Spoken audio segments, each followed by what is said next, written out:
Good morning, everybody. Welcome to the June 21st, 2021 Grants Pass City Council Workshop. I know we're going to be missing Kurt Collins today. At the moment, we're also missing Joel King, DJ Phaser. Not sure if they're running late, but Aaron, are you presenting our urban campground follow-up? And here comes Joel in the back door. Urban campgrounds, getting us started. Thank you. Good morning, Mayor, Council. It's my pleasure to be able to provide you with an update on Urban Campground. This is in relationship to council goals. It supports council goals to facilitate sustainable, manageable growth. Specifically, Objective 2, encourage an environment which provides for the growth of affordable housing opportunities, which is a 3-star item coming out of strategic planning. And Action 2, facilitate development of a homeless shelter and/or an urban campground, which is a 2-star action item under the Objective 2 under facilitate sustainable manageable growth. So briefly, the presentation will go over we've met, there's been a group of us that have met and gotten together, and we've talked about an urban campground, what that is for the community, what it looks like. What would the purpose of an urban campground be? What are the objectives of the campground? What are the deliverables? And talk about the critical success factors. And so I'd like to give you an update on that and that information that we've been put together, and then provide a call to action for you. So let's talk about the purpose. Of course, why are we doing it? The group of individuals, including Kelly Wessels, who's here today, and Rogue Retreat, and the representative of the county, Commissioner DeYoung was involved. Some of their property management people were involved, along with city staff were involved in this conversation, along with the mission was also present through the discussions. We talked about an urban campground, and really, why do we want to do an urban campground? What good is it for the community? And there's a long list of items that we came up with, including adequate shelter, safe and health space protecting individuals in the community, provides designated locations, increases options for people to stay and get mobilized. It helps with fire prevention and environmental protection. There is a growing rate of homelessness that it's trying to address. There's a number of items here, and I won't go through each one of those, but these are some of the key purposes for having an urban campground. So there's some external drivers also, which is really your objectives. What do you want to accomplish? These are the things externally, the outcomes, the results, those achievements. What's measurable that an urban campground would provide? And that is a visual impact on current homeless problem, fewer people camping in the parks and on public right-of-way. It would provide an opportunity to have one centralized location, and it would be in a space that's defined. It gets individuals connected to services, because an urban campground provides an opportunity for those services to be centralized. It's a safe place for those individuals also, so they're not just camping out in public right-of-way somewhere. It provides for coordinated entry for those individuals that are unhoused. It provides just really an opportunity and hope, and building and creating a community and getting people back involved within the community. And it provides an opportunity for us to try to reconnect them to family members.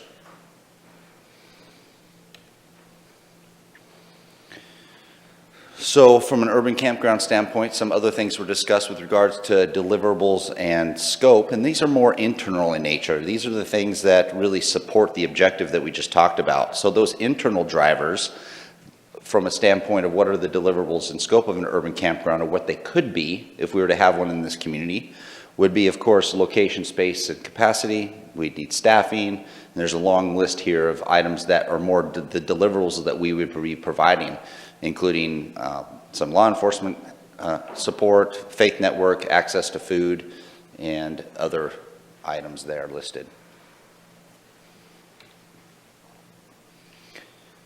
Continuing along that line, other deliverables, some of the things that would be important is access to transportation, providing legal support for those individuals, mail services, something so they can start to get some normalcy within their life. Some of the things that would also be important is we need sustainable funding. We need to pick out lead nonprofit organizations, develop a good camp rules and have those established, and make sure that it's some kind of positive impact to the neighborhood and community, and it provides a benefit or improvement would be also a nice deliverable. And also one of the, concluding on deliverables and scope that we discussed with this group is partnerships. That's one of the key aspects of this. Also making sure that we provide an opportunity for access to healthcare and case management for those individuals in the urban campground, and that we also focus on addiction, behavioral and mental health issues, and then correctional and re-entry into the community.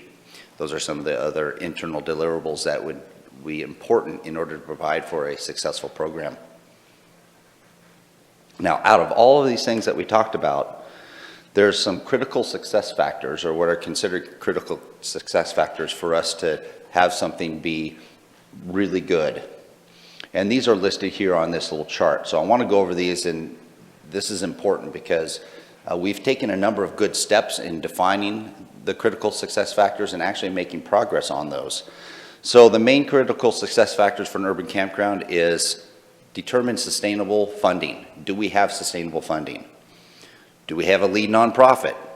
What about a location? Do we have county and city support? Are we working together on this?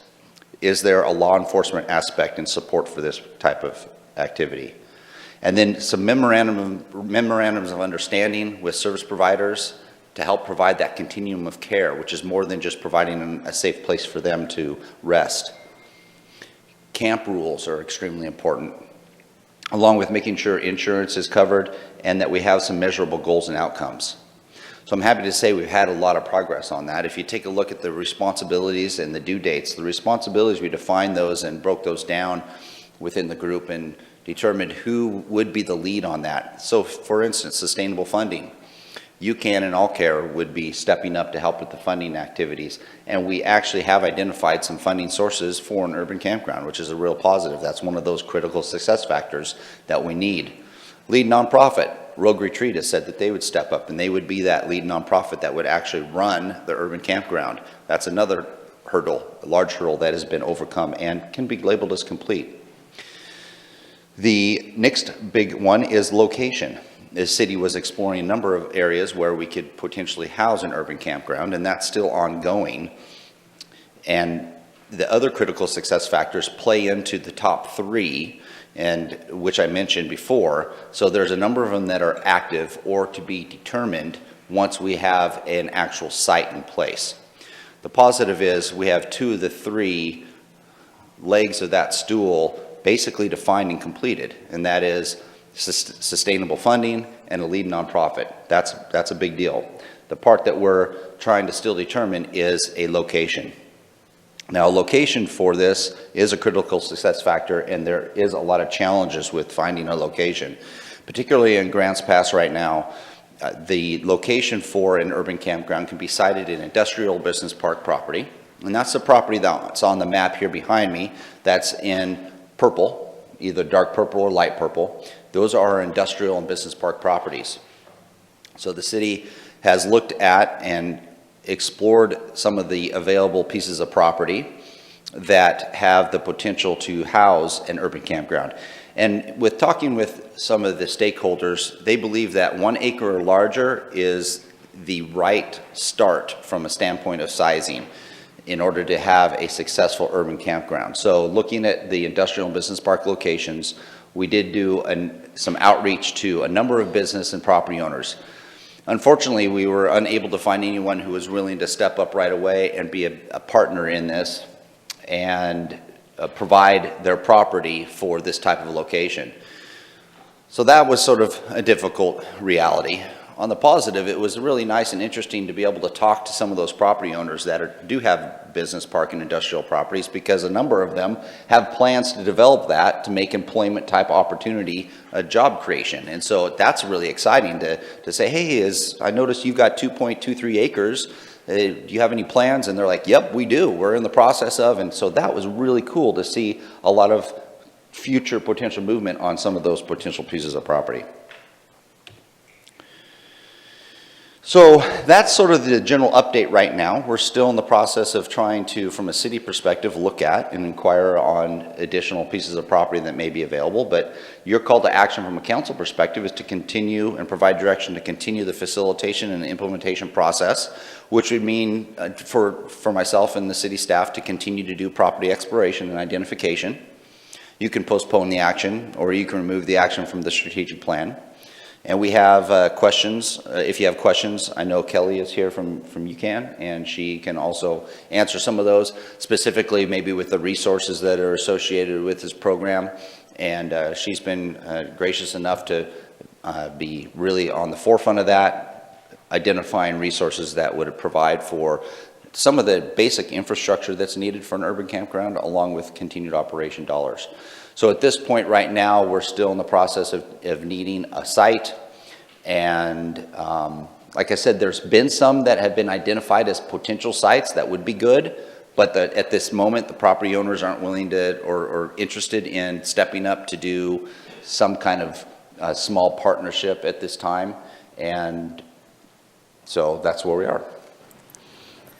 Thank you, Aaron. Council, do you have questions? Brian? Yeah, thanks, Aaron. So as far as where an urban campground can be sited, correct me if I'm wrong, but hasn't council started the process of opening up those possibilities so we can do other areas besides industrial and business park? And if so, where are we at? Sure. You have talked about the concept of maybe opening up social services to your general commercial. So as I mentioned before, all the purple is the business park and industrial. So you've got this section here, you've got a few pieces here and a few up here.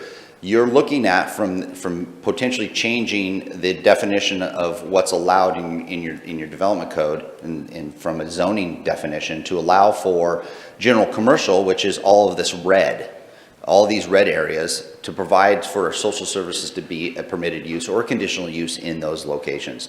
And if that was the case, that would open up, of course, a huge amount of additional properties that may be able to house an urban campground. The limiting factor with that, of course, is you'd want to try and find those properties that maybe are underdeveloped and have the potential for development and partnership, and then those that are 1 acre and larger.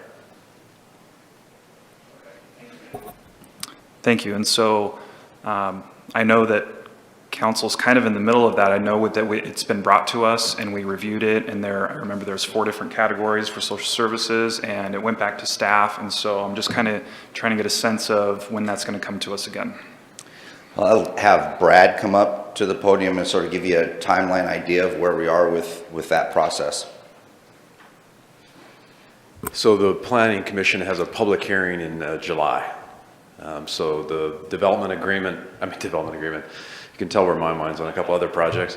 The development code has been updated with the revisions the council did at your last workshop, and we sent the state a notice to update the code, and the hearing for Planning Commission has been noticed as well. So that's coming up in mid-July for the Planning Commission, assuming their public hearing, that they make a recommendation there, then you would have your public hearing in August. Great, thank you. Yep. That, like I mentioned, if that does go through, then that does open up the possibilities. Since it sounds like we don't have any partners, so to speak, who are landowners, I guess the process from here on out would be to look at purchasing some property?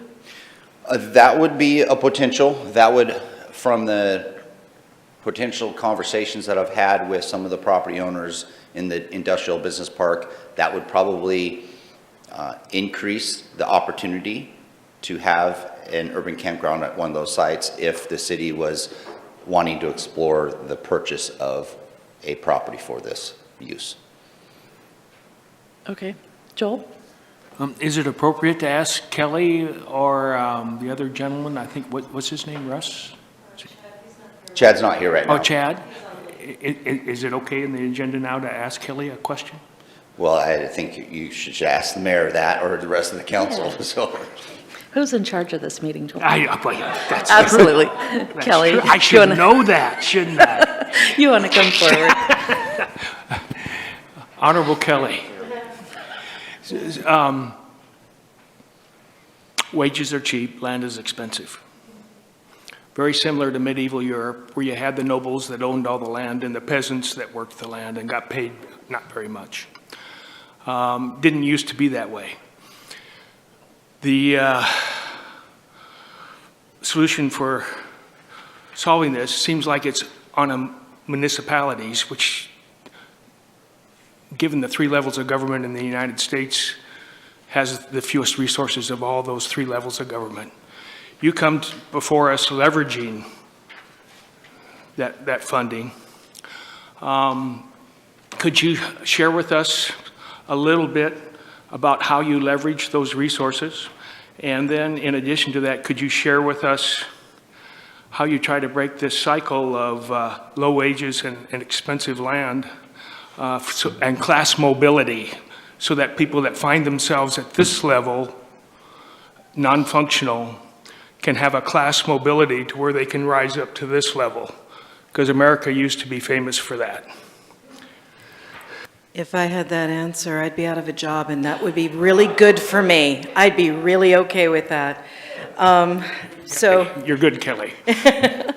Let me start, first of all, let me try to give a baseline of where we're at financially and some of the things that have gone on since we started this, because I think Aaron touched on it, and it is good. And I want to preface this by saying that I will not speak on behalf, I will not speak for Chad, but Chad and I have been in communication on some things that I think would also be helpful for you to know.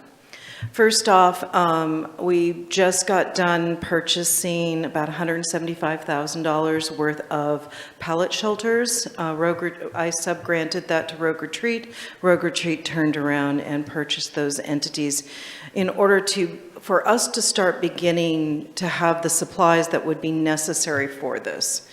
I think that we have taken great positive confidence in the task group that Aaron facilitated, and a lot of that information came from, because we were able to have really good dialogue and all seem to be coming at it from the same space, just, you know, little details here and there. So that's really encouraging.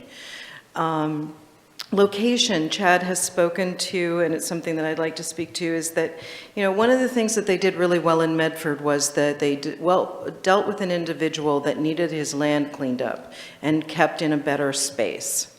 And so by encouraging that cleanup, maintaining that cleanup, improving the integrity of the environment in general, is something that Rogue Retreat feels very strongly about. It aligns with UCAN's values. And so we're both very much about making sure that wherever this is at, that would happen. And if there was a piece of land available or could be incentivized, that is something that both of us are committed to doing. And we had that discussion during our last task group, I believe.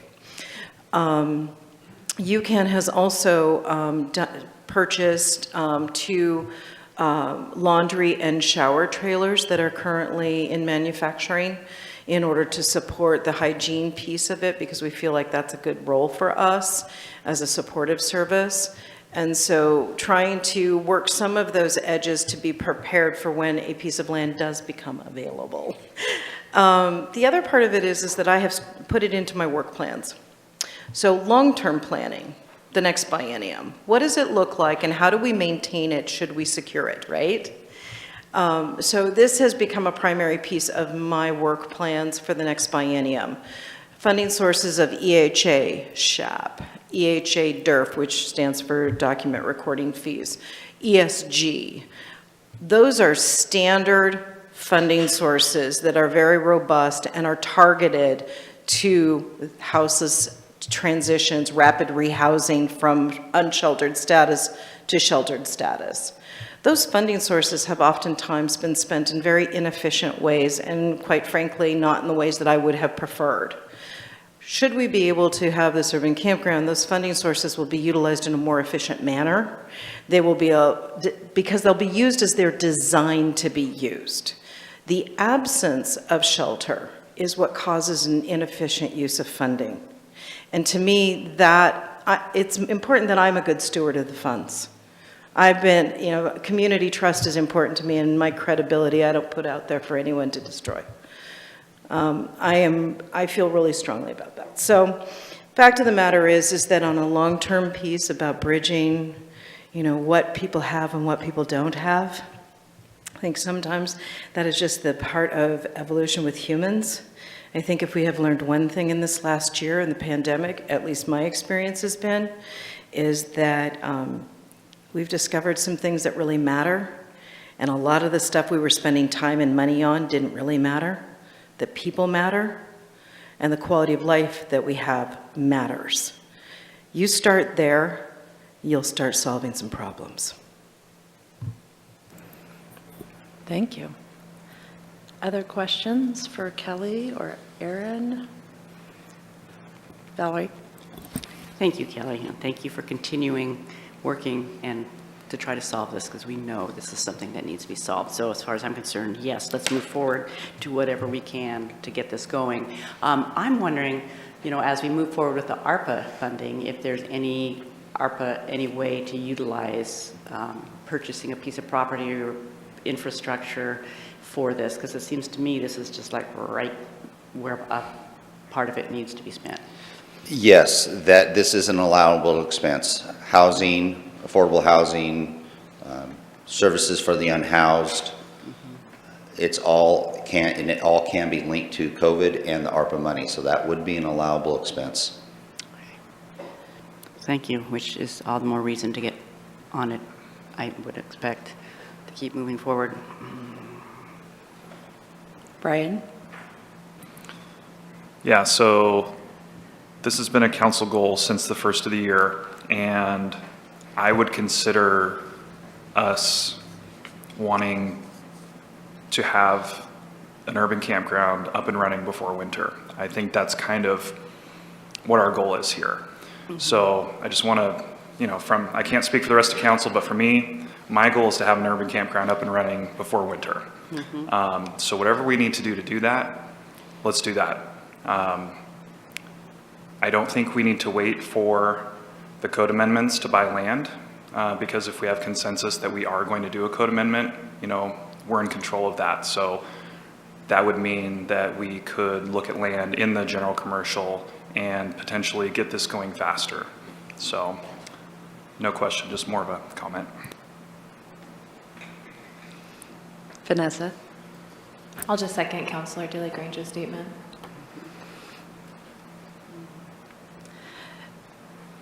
I think the question that staff is asking us today is really, we're not finding a partner for this land. We have examined the lands that the city currently owns and haven't found an appropriate property. And so if we're going to make this happen, we need to look at purchasing lands. And so they want our go-ahead that that's the direction council wishes them to take, is to start doing some property shopping for us.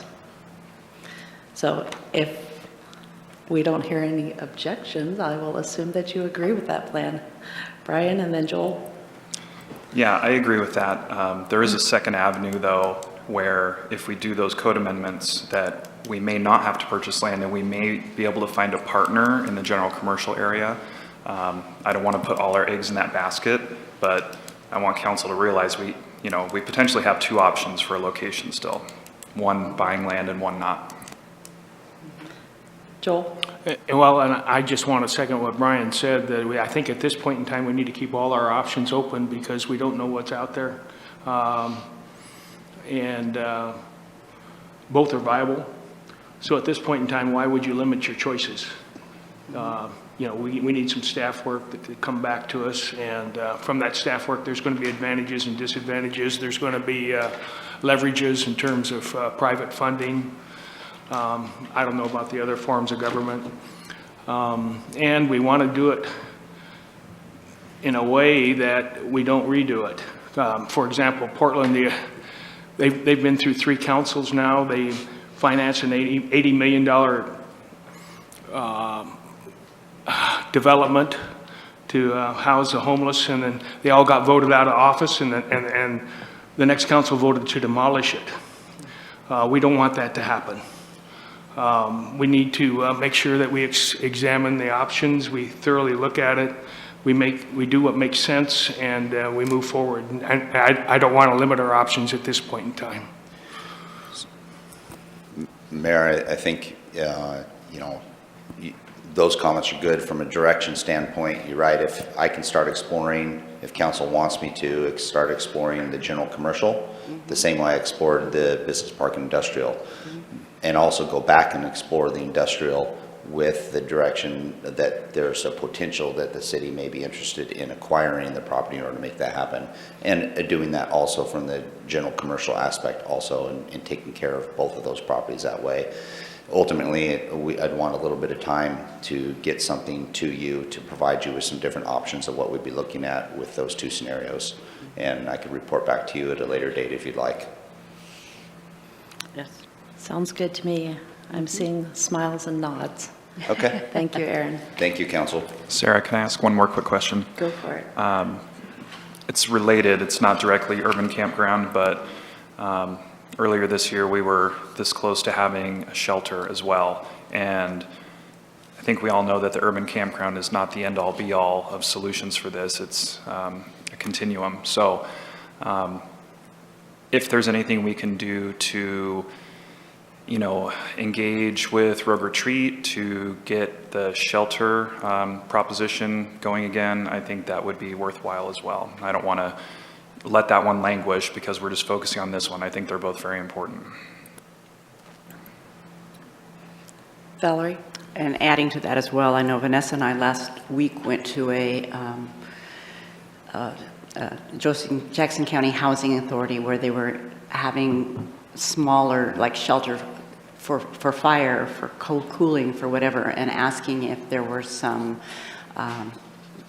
faith-based places that would be willing to step in to volunteer, maybe just to do, just a day shelter or whatever. And both of us, I think, we're kind of encouraged about that. And I don't know if there's been any movement from that very first meeting that we had way back when there was faith-based communities that were willing to take a look at that. I don't know if there's been anything that's come out from that, if it's possible once again to have that discussion. We definitely could. At the time, the conclusion of that was that the faith-based groups just weren't ready to pull the trigger on taking on that responsibility for a number of different reasons. We could always ask again if the climate has changed. They have a group that regularly meets, and you could hit most of the faith-based organizations with just that one group. Yeah, I would be willing to go and just myself then talk to them, just kind of to see, because one of the things that they've done is broke it down into smaller pieces. And in my experience, it was always just a scary thing because, it was everything. And especially if we're working in the urban campground and we're doing some other things, and it was just a small piece that they could do, it might be more manageable. So I'd be interested in that info. Vanessa?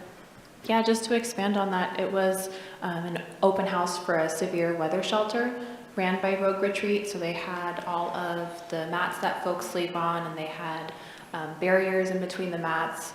They had the volunteers ready to mobilize. They had the protective equipment for the pandemic. They had everything ready. They just basically need the land or the space to house folks in the severe weather. So this shelter that we went and toured, they're only open 10 to 15 days a year max. So it's extreme heat, extreme cold, or smoke from wildfires. So I think that would be something worth exploring as well. And that was in Jackson County? Well, I think so far what I've heard from the council this year is, that we are interested in pursuing warming shelter, transitional shelter, urban campground, all of the above, and working on different angles to solve the problem. So I know that's a lot to bite into, but we want to keep moving forward and make sure that we have something happening, because we did have several irons in the fire earlier this year that have all slipped away for various reasons. So I'm going to keep pursuing that. All right, land and buildings project review.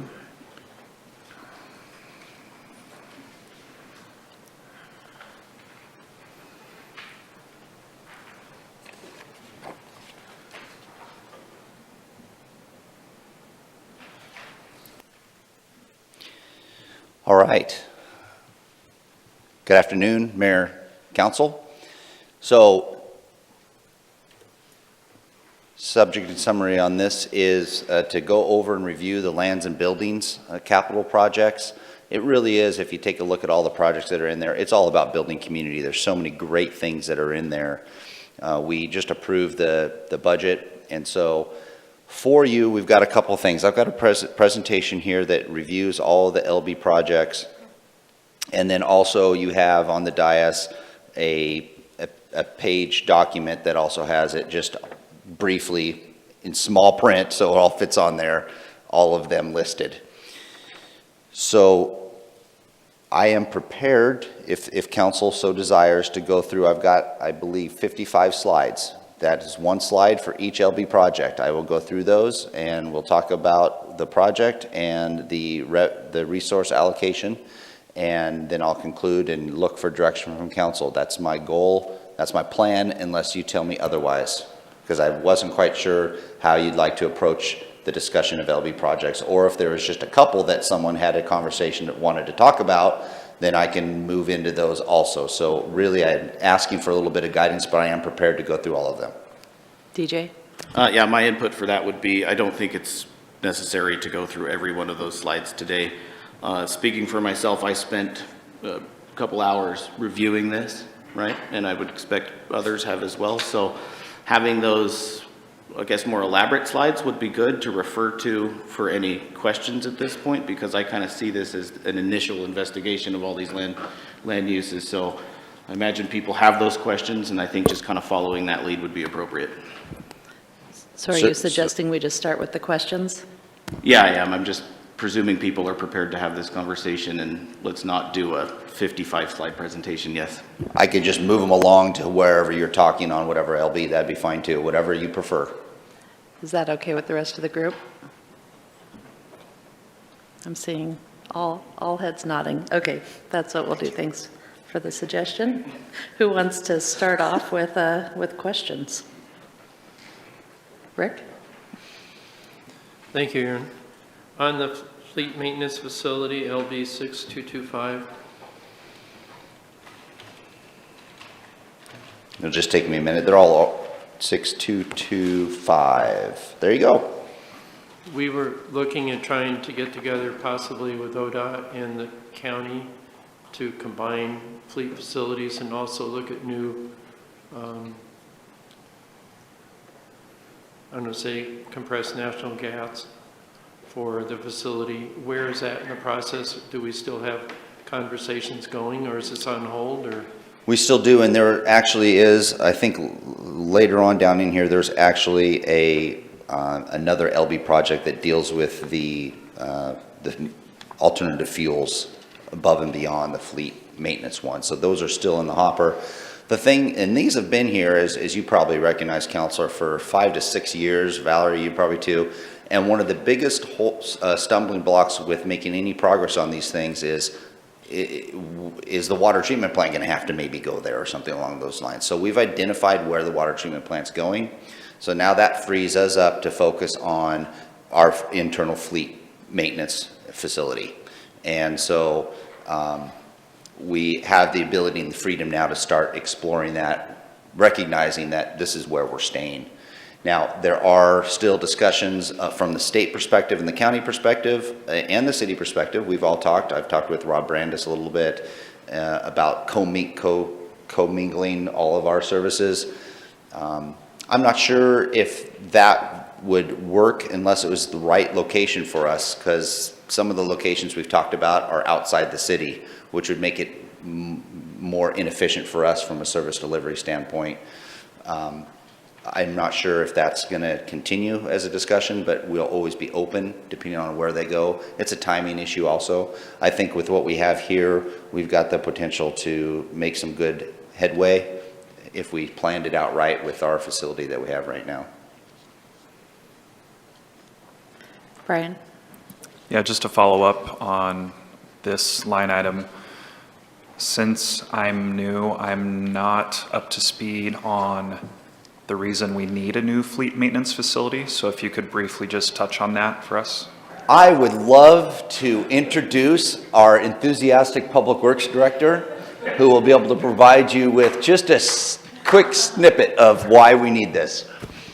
The main reason is you can't fit a fire truck in the fleet shop, so you work on the fire trucks outside in the road. That's not the best place to be working on your highest priced piece of apparatus. The fleet building was built probably in the 70s. It is not in very good shape. And as I said, it does not fit our largest vehicles. You can't get the Vector trucks or the fire trucks inside to service them. Along with just in general also, we've got from an office perspective and our crews, it's very inefficient the way they're utilizing the space.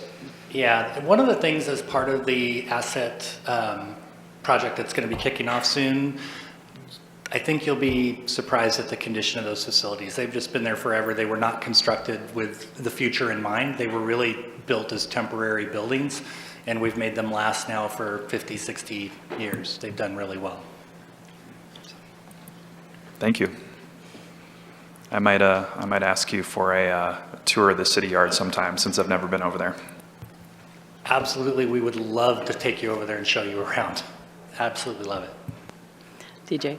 So great point, bringing up sort of field trip exercises. There's many items on this list that I think it would be beneficial to get a bus, get council together, go look at fleet facilities, go look at Hillcrest Fire Station, and just really get a visualization about these projects. So I think we should think about that in the future. I can put that on the list to try to coordinate. We can talk at a future meeting, but we'll schedule, now that COVID's restrictions are down, we could get a transit bus and do a tour of some of our satellite facilities. Sure, I think that's a great idea. We should Okay. follow up on that. New topic, anyone? Brian? Sure. LB 6370, which is Dollar Mountain. I brought this line item up during our budget meetings. And I know we parked a lot of money in here when we had the River Road Reserve sale, because we were just honestly trying to figure out places to park that River Road Reserve money. And so, what do we have in there? We've got about $789,000 sitting there for Dollar Mountain right now, which, in my opinion, is quite a bit more than we need to have in there. You know, if we're developing a trail a year up there, that might be like, you know, $100,000 or so, and we've been getting grants left and right for that property. I'm not even sure if the most recent grant for $100,000 that we won is on this list yet, so that might even be higher than what's showing. But I think my point is for this one is that there's just so much money parked in this single line item, and I honestly think we could take $500,000 or more out of this and potentially reallocate it to other projects and still leave this project with tons of funding. So I would just start there. Go for it, Aaron. It just as before we start getting into reallocation of resources and those kind of things, I just want to make sure, say for instance, you said $500,000, the easiest way would be looking at the general fund lands and building at 485. That's the most flexible. It could go anywhere. Versus if you wanted to make it 500, the additional 15,000 you can maybe take from lodging tax, but you need to make sure it goes into another lodging tax type of use. So I'm just letting you know that the resources that have the most flexibility that can go wherever council would like to go is really that general fund policy and or lands and building. The others may have some stipulations associated with how you spend them.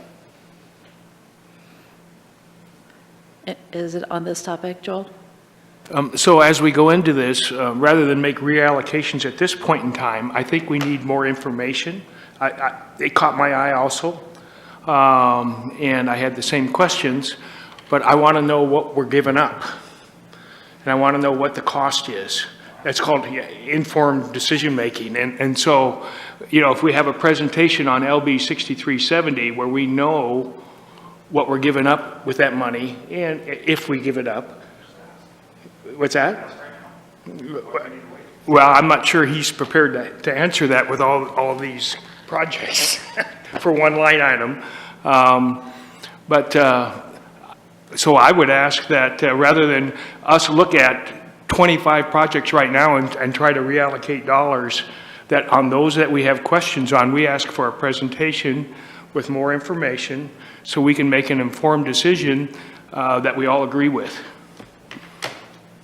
I would agree with that. I don't see us actually reallocating any funds today. I think he was just planting the seed of that for a future day.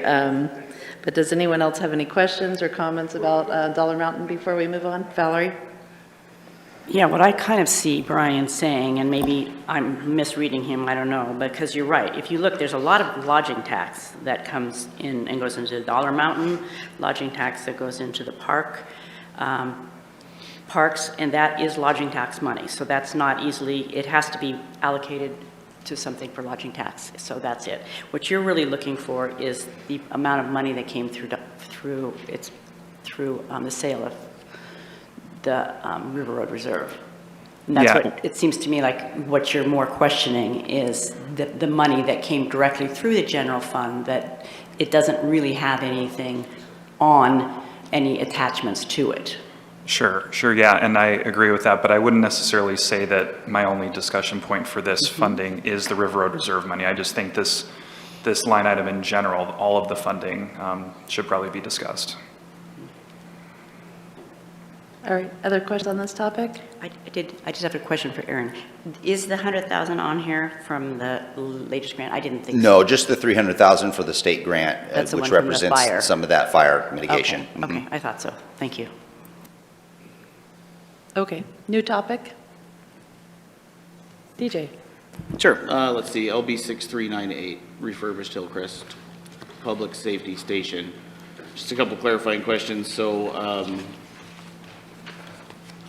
at what point was this LB project created, and including where was the sourcing of funds for what's currently in there? So this was created, I don't know what year it was created. It's been there for quite a while. Was this response to maybe strategic planning or something? It was a response to just establishing a reserve fund for Hillcrest, because Hillcrest, if you look at all of our fire stations, that's the one that has not been upgraded. It's been around for the longest versus the other ones were bonded out and built. And so we knew that this one was going to need some additional attention, so we tried to establish a reserve fund in order to address some of the shortcomings that are on there in the building. And then looking forward, kind of using this as a learning experience, let's say, for example, this did become a priority of council or even another LB project. Continuing sources of funds to get to the point where we can actually do that, what are the common contributors to that? So it would be general fund. It would all have to come from general fund, and that could come in a number of ways. You could appropriate one-time revenue sources like the sale of a property, or reallocating from one LB to another. That's general fund, could go into here. Sure. You could take 200,000 from the Dollar Mountain and put it in here to add to it, or we could also increase some of our internal services associated with building maintenance and slowly continue to build up that reserve for that project also. Okay, thank you. Brian. Along with grants or whatever else we can do, but. Brian, then Rick. Yeah, to stay on this, if I recall correctly, and sometimes it's hard for me to read these numbers on here. So I see that there's the 250 and then there's the 50. So previously, I know that there was 250 allocated for this project. Has that changed to 50 now? It has. It's 50, and one of the main reasons is the chief and I, when the chief first came on, we're like, we'd like to just roll up our sleeves, and we'd like to fix the kitchen in there, and we'd like to fix a couple of things that are in that project, and we think $250,000 will do it. So it was allocated to get $250,000 in the budget. But then when we actually realized, you know what, because of all the standards and everything you have to build to, we can't even roll up our sleeves and do anything for $250,000. So we realized the $250,000 was not sufficient enough for us to try to do something internally. And so we backed it off a little bit, but left the $50,000 in there. So maybe we can have a nice study done that would allow for a real strategic look at that building, what it needs going into the future, and then allocate those resources associated with that plan. So if I remember correctly, that study proposition has been brought to council, and I believe it was like $100,000 or something like that. And if I recall correctly, the estimate to do this project right was maybe around $2 million. It was a big number. So I don't want us to get stuck thinking that that's the only option because, you know, despite what Aaron said, I think there probably are upgrades that can be made at that station to the kitchen, to the dorm area, to the bathrooms for $250,000. So I don't necessarily want to take that option off the table. I think DJ wants to respond, but we'll go with Rick and then DJ. So on the same subject, we did take a tour of the station at one point, and they pointed out partitions and cosmetic work within the kitchen counters and things like that. Is there an opportunity for members of the public to participate in doing that, or because it is a fire station, we would not be allowed to do painting new counters, partitions? Yeah, we really want to make sure that the individuals that are in there and working are certified, insured, licensed, bonded, all that kind of good stuff, and that we have the ability to, if work is not done appropriately, we can go back to them for those assurances. So I don't see this as, along with having a big group of volunteers come in and doing something, that is a everyday 24/7 operating station. And there's a lot that goes along with the space that's being utilized there because it is a 24/7 operating station that I think it'd be difficult to try to facilitate, monitor volunteers coming in to do painting and putting up partitions. Okay, I just would look at that as being an alternative, and if you had a large enough force, you might be able to, I would say, pull it off in 24 hours like you do this TV thing where they come and renovate your home within 2 days, you know. Thank you. It's a good idea. We could be Which on are all TV licensed too. contractors and Maybe we could apply to be on this show. DJ? Sure, just curious, so it went from 250 to 50. That $200,000, where was that reallocated to? I believe that it went back into the general fund, lands and building aspect, and I don't think I could tell you exactly where it got earmarked. I think it goes back and then it got reprioritized based on strategic planning. Okay, that'd be good, decent information to know. Just kind of going back to what we did talk about, we talked about hiring an engineering consultant to just investigate the building so we would understand what state that building was in. And this rolls right into the deferred maintenance aspect, a very, very important issue that we're facing right now. And don't quote me exactly, but I remember over the last 12 years or so, that building has cost the city about $1 million in emergency deferred maintenance, stuff that just has to get done. So I'm really looking forward to looking at this building with the council board, because, I mean, that just reminds me of an old frat house. I mean, the place is just, it's in dire need. So at the very least, I've been a proponent of and will continue to be pursuing at least understanding the state of that building by hiring an engineering firm, because deferred maintenance on that level is scary. That's all I have to say about that. Thank you. Any other comments on the fire station? Val? Yeah, that was what I was thinking, is that with the asset management and moving forward in that, that's kind of what our plan is, to look at our buildings and see where the highest needs are. And I would agree, in my tour of that building, I think right now, you know, the other buildings that we have are all newer, and we now have a safety building, and I think that is a really high priority. And I hope that that's the one that pops out when we do our asset management in terms of needing some help. All right, I think we're, oh, Vanessa? I would just like to throw support behind prioritizing this as well. Not only because it's you know, an emergency service station for our firefighters, but it's also our backup public safety answering point for 911 calls. So the success of this building is pretty critical to our community. All right, sounds like we're ready for a new topic. Anybody have another item they had a question about? Brian? Oh, sure. LB 6315, which is Beacon Hill Park. Currently, it looks like there's $578,000 allocated for that project. And I know Councilor Lovelace has been a proponent of this project for a very long time, and I don't want to defund this project. However, I do want to maybe look at the scope of what this project is. I see an opportunity for Beacon Hill Park to be more of a natural park, a natural area with walking paths and not a lot of infrastructure, not a lot of money for a playground or even necessarily a bathroom or a paved parking lot. I think if some nice trails were put in there and it was kept in a very natural state, we could probably save several $100,000 on this project that could go towards something else. DJ? So yeah, that's definitely a topic that I'd be interested in looking into. I believe that once we looked into it, requirements from GPID, street improvements, sidewalks, those kind of different things, infrastructure improvements, that's going to cost around the tone of $450,000 to $500,000 alone without any trails or anything like that. And once we learned that, it kind of took the wind out of the sails a little bit, because we initially had thought that those infrastructure needs weren't going to be a requirement.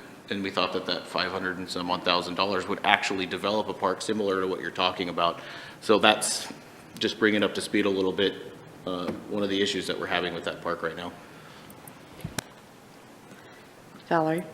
And I would just add, I mean, I think part of the reason it's going slow on purpose is that we're trying to leverage the county to come in, and the county will come in after the state comes in and does the bridge abutment for seismic. So there's a series of things that have to happen to do that, and we're trying to leverage and get as much possible in from other sources. But it's amazing how much infrastructure costs, and that's, you'll be surprised. Anything else? Rob? Yeah, I would agree with Brian as far as a park that could be really nice in that area would be a more natural themed park. Kit Carson Park over in Klamath is a really good example of something like that. There's berms and trails, and I don't even think that it's irrigated. So it does dry out in the summer, but it's got its own beauty in that regard. And I think that if we were to look at the infrastructure as possibly being the big cost there, and a kind of a naturally oriented park, and I believe I sent you all some pictures of Kit Carson Park, not the trails, but some of the amenities. They had a climbing wall for kids. They had a small zip line for kids. And it was more of a park that really attracted, for the kids to play there, was more, kind of 6 to 8 to 10 to 12-year-olds rather than the rest of our parks, which are more like, 3 to 9-year-olds. But the natural aspect of it was kind of rolling hills. It was probably, it was several acres. But I when I eyeball that, that would cost extremely little in comparison to a manicured green grass kind of park. And, so the infrastructure may be substantial there, and I'm sure it is, because you want to have people be able to get to the park and pedestrians get to it and all that stuff. But the park itself, we may be able to bring in a really nice feature to our park system that that's completely non-represented now. That could be a park that would really be a draw for people that are looking for something a little bit different. DJ? So there has been conversations leading up to this park. Would it be possible to get a memo out, just general information about ideas for the park and estimated costs kind of building into that? The GPID letter that we got concerning that open canal and how we have to cover it, I think that would be good for everybody to have that information before we start digging into this. I could definitely do that, but maybe if I could suggest also to provide consistency, that so far I've got 3 Start LB projects, that this is just information we bring back to you at a presentation, and this is one of the ones that we highlight, and some of that information will be provided. Sure. Yeah, if the intent's there, that's great. Yep. New subject? Questions? I'm looking around. Brian's got all the questions. Brian? Thank you. So one of the reasons that I wanted us to go through this exercise is, and the reason I bring up Beacon Hill Park and Dollar Mountain is the strain that building and developing 2 new parks puts on our parks department. They have more sites to maintain, which means they need more staff and more resources, so it increases our annual overhead. And so one of the thoughts in discussing these 2 projects in particular is to potentially reinvest some of this money into our existing parks facilities to make them just better for the community. For example, and this is not a new idea, but the thought of putting in a pump track at one of our parks, or maybe even 2 of our parks. Maybe we put one out at Redwood, maybe we put one up at Gilbert Creek. Spending money on amenities like that at our parks, honestly, I think amenities like that would see a lot more use, especially from youth in the community, but just by the community at large than, say, the walking trails at Beacon Hill or Dollar Mountain. I think that facilities, pump track type facilities in existing city parks in dense neighborhoods would see a ton of use, and families would love it. And so I don't want to take away from these other 2 parks, new parks projects, but I think that we have an opportunity to really develop the parks that we have to be better parks and to have them serve our community even better. So that's one of the reasons I wanted to have this conversation. I think we have park master plan is kind of it's on the back sheet. It's not something that we're assigned to talk about, but that is something that we've talked about, and maybe these conversations need to be folded into that conversation, sounds like, but we're getting a good start on some background today. Any, DJ? Yep, new talk. New topic, okay. LB 6344, the Business Innovation Hub. You guys should be on 23rd slide.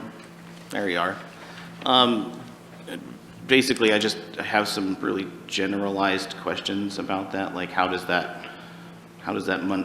do those monies theoretically go into the business innovation space for approved projects? It also kind of folds into urban renewal agency and those kind of different things. So basically, could you give your portion of your presentation prepared for this slide? I think you might answer a lot of my questions if you just kind of elaborated on this one. Oh, you mean just like right now? Yeah. Talk about? Yes, please.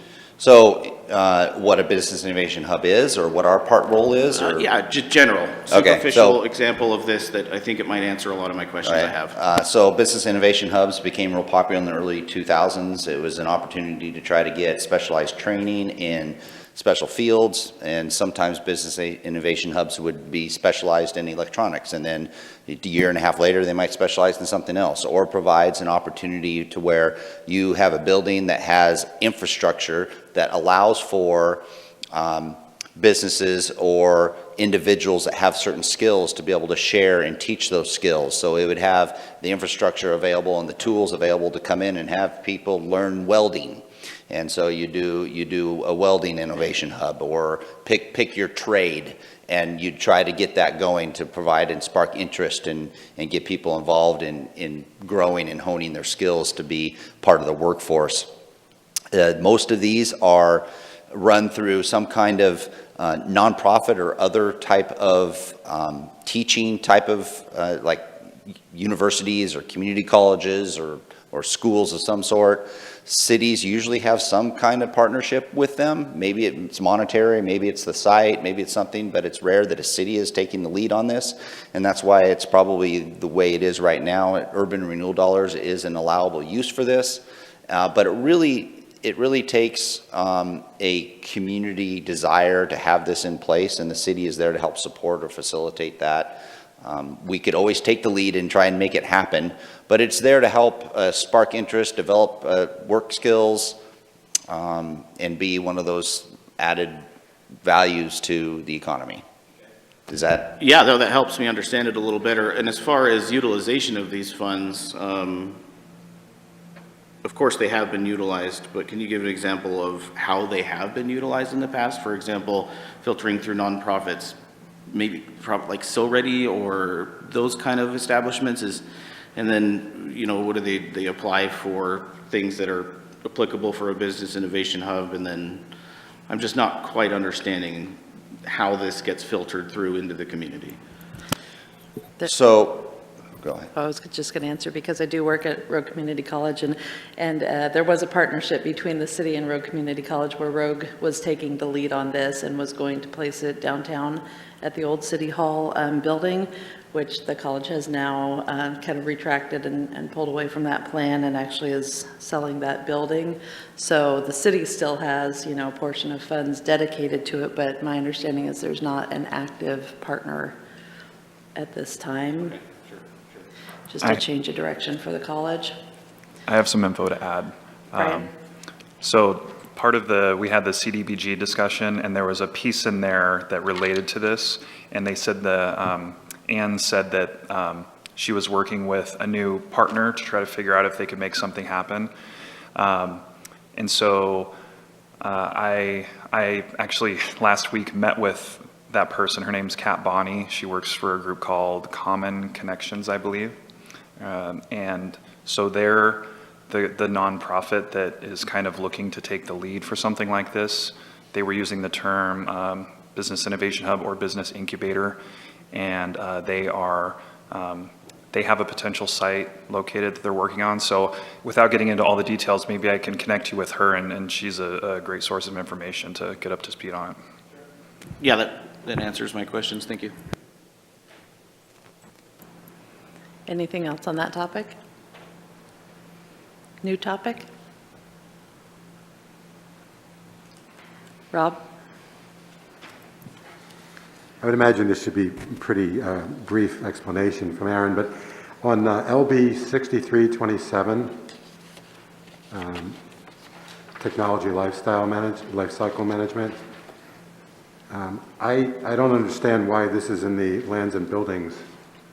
It doesn't seem to be consistent with lands and buildings.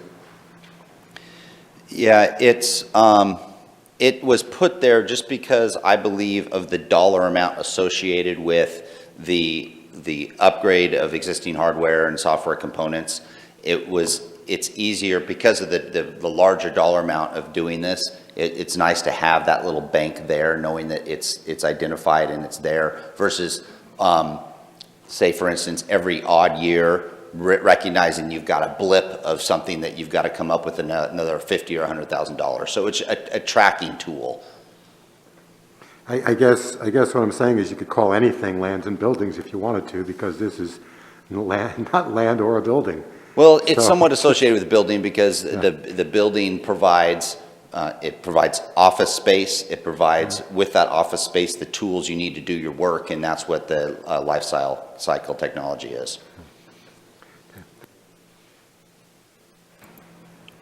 Is it on this topic? Is anybody have any questions on this topic? All right, DJ, new topic? Sure. The LB 6348, Reinhardt Volunteer Park Pedestrian Bridge Rehabilitation. So this is something that just hasn't really come onto my radar before actually investigating all these LB projects. So we have a maintenance plan, and we have kind of Parks Master Plan and those kind of different things. So I'm curious how those overlap, and seeing a dedicated LB project for, you know, a feature in a park having its own LB project. I just want to understand that a little better. Jason will come up, and that's a good thing because most people think of it as a park feature, but in essence, the design of it is for distribution or collection of wastewater. And the bridge just happens to be a secondary benefit. Okay, yeah, sure. And that's exactly it. So a few years ago, we did our annual inspection. It showed a few deficiencies with the bridge, very, very minor, very superficial. However, there's some work that needs to be done on both the water and the wastewater pipes that are hanging underneath. It just didn't feel like a water or a wastewater project, so we fund it out of the Lands and Buildings project and then import funds from the other, from water and wastewater to serve it. That's entirely sensible, thank you. Is it on this topic, Rick? Okay. So Jason, would this process include cleaning up the bridge itself because quite extensive amount of moss? Yep. And also the displays on there, the plastics over the displays are need replacing, but So it probably wouldn't address those, you're talking about like the markers on the surface. No, that this project is really geared to the moss, to the buildup of bird stuff, which is really heavy underneath of it, and the repair and maintenance of the pipes and the structure itself. The plaques and stuff, I believe, are maintained by the Parks Department. okay, but the moss on the bridge surface, not just under the surface, but on the surface as On the well. surface, because that's part of the whole maintenance, we would want to get those up, make sure there's no cracks underneath the moss that need to be addressed. Okay, glad to hear that. Thank you. Any other questions on the bridge? Nope. Brian with a new topic? Yeah, thanks, Mayor. LB 8580, which is the last one, it's actually on the back of the summary list. It is the community building. And, Oops. I think I passed it. There we go. Got it. Nope, hold on. I pushed too many buttons too fast. There, okay. okay, so it looks like we have essentially 300,000 or 250,000, somewhere in there. Yes. Allocated for this. Yep. And just so council is aware, this has already come through Parks Committee a year or two ago, and the conclusion of that discussion was that there was not enough, there wasn't, we couldn't figure out, there wasn't enough interest in doing this project. There wasn't a clearly defined scope. There weren't any champions of the project per se. And so I don't know how long this has been on the LB list. Long time.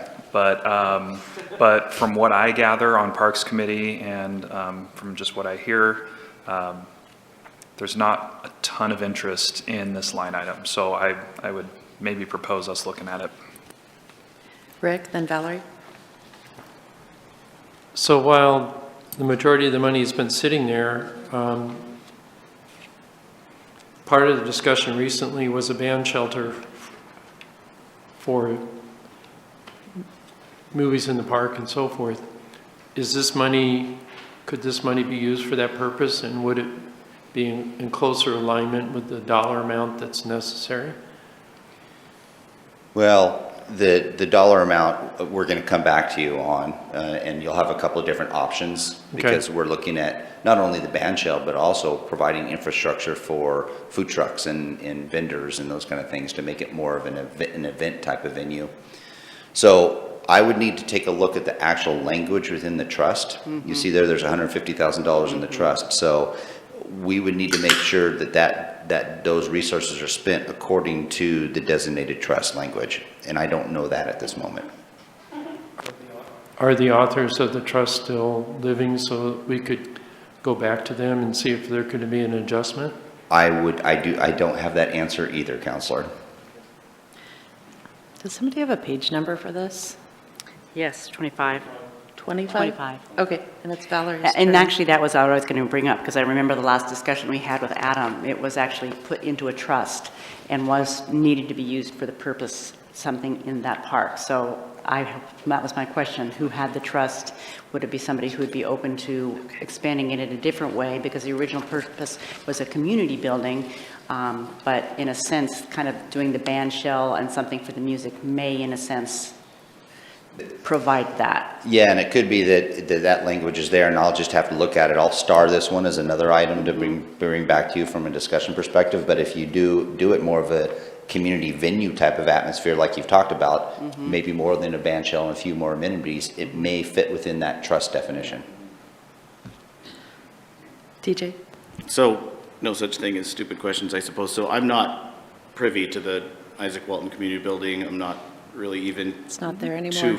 Well, I'm not even really aware of the purpose that it had, set aside to develop another facility that could serve similar purposes. So I was actually going to bring this up as, you know, what is this? What does this mean? So I feel like I'm a little behind the 8 ball on this one. So just a general description of what it did and what kind of purpose it had. I will say my oldest daughter, Jasmine, took dance classes there. So it was kind of, you know, in the park, you brought your kids down and they took dance classes, or they had a lot of senior things that went on in the park. So it was just basically a place for community members to come together for different opportunities. And I presume people would rent it from the city, similar like the building that's down at Reinhardt Park. Yes. For just general It wasn't community use. It's just that large open simple. room, you know, so it was a little bit bigger than this space. It had a kitchen in it. Sometimes Sure. people would have weddings. Parks and Rec used to have dance and gymnastics classes for little kids. Okay. I went to a band concert there once in high school. Okay. Different things. Sure, that does it. Thank you. Bingo, too. What's that? Bingo. Bingo. Brian? This is the same topic, but Okay. This actually relates to there's another line item for Riverside Park improvements that's LB 6395. And the way that's currently written is, I believe, the band shell,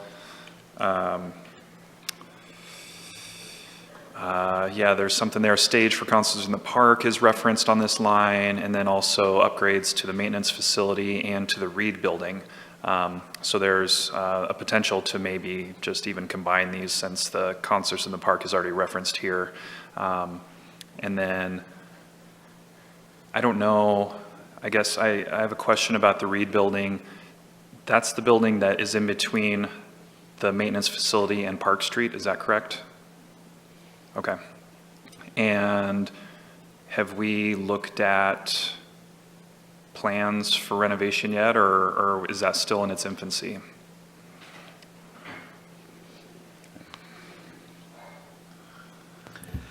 So there's two pieces to that. One is a potential new maintenance yard. We really need some additional space there. It's kind of a weird one-way movement right now, that they have to back out into the drive aisle in the park. You can't even go in there with a truck and trailer and turn it around. You have to back it. So we actually do have some draft plans for a new maintenance yard.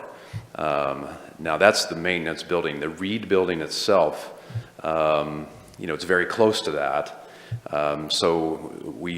It's in very poor shape. Inside, if you're going to do a tour, you might want to either start with this one or end with this one, depending on if you want to start on the positive or negative, because it needs a lot of work. We have had the building official go in and take a look and just confirm that. I think it's been used for kind of a satellite office for public safety to kind of write up reports, things like that in the past. But we, at this point, don't have a formal response in terms of a bid. HBSC has given a little bit of input on it.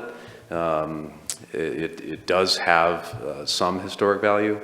So I think that's a big decision that needs to be made in terms of whether it's going to be rehabbed and restored to maintain some of that historic value, or if we're going to just demolish and start fresh. So my understanding is that it may now be designated as some sort of historic property because of its age. So am I correct in assuming that we might not have the opportunity to demolish it, and then we may be required to renovate it now? Well, the Riverside Park, the entire park is on the National Historic Register. I would need to go and look to see. I don't believe that, the individual structures inside Riverside Park were called out. It's just the park itself. So this being inside the boundaries of Riverside Park, it is on the register, but we would have to give you more background in terms of, since that structure is not separately listed, what that means. Okay. Do you see there being potential for that building potentially to be used as a community building if it was repurposed, or is it just No, I not mean, laid out for that? I think it's too small. Okay. Yeah. All right, thank you. Other questions on this one? All right, new topic? Brian? So there's a couple of these where I feel like we might be able to combine them. There's a little bit of redundancy in a couple of these line items. There's two sets of two. So the first set is LB 6381, which is the commercial and nonprofit infrastructure incentive. And to go along with that is LB 6394, which is the business renovation and relocation assistance project. And I mean, maybe I just need clarification, or maybe there's enough overlap here to where we can just like, make this list a little shorter and combine a couple of these. And so this was one I saw that might have potential for combining or merging. So I think that takes on a larger discussion also of your grant programs themselves. And we would need to have that discussion. It's actually on the agenda, or will be on the agenda. And after that discussion, it may warrant the potential folding of one of these LB projects based on what you do with your future grant programs. Okay, and that's on the agenda coming up? Yes. Okay, awesome. And then I'll just mention the other one, the other set of two, which is LB 6391, blighted building removal and replacement, and LB 6403, which is property abatement and blight cleanup. Those two also seemed very similar to me, and I think there might be potential to merge those as well. 6391 and what? And 6403.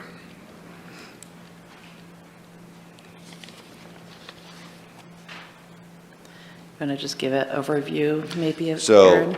yeah, the one is more for programs utilizing the solid waste agency, and so that's a good one to hold there because that's the solid waste agency's money. The other one is specific to, and we wanted to have the LB project there, and it could be that one can go away after this year, maybe next year, this year. We had a number of, and I say a number, I forget, it was like 3 or 5 buildings that the city owned that needed to be condemned. And we needed to have a pot of money to do that. And so that's what the first LB project was associated with. Now we're hitting our last building, I think, this year. Jason shaking his head yes. So once that's complete, if we don't have any other structures associated with that LB project can fold and go away, but we'd still have the need for this LB 6403. Great, thank you. Did you say those were city buildings that needed to Yes. be condemned? They were, whether through for tax purposes or whatever, we have ownership of that property. Some of them were on the Allen Creek Road location, and they had a property that we got for future parks or something like that. And it had a building on it that was condemned and boarded up, and it needed to go away. And so that first LB that was mentioned was representing the amount of money needed to demolish those buildings. And we've been trying to hit one or two each year until we got rid of all of them. Okay, DJ?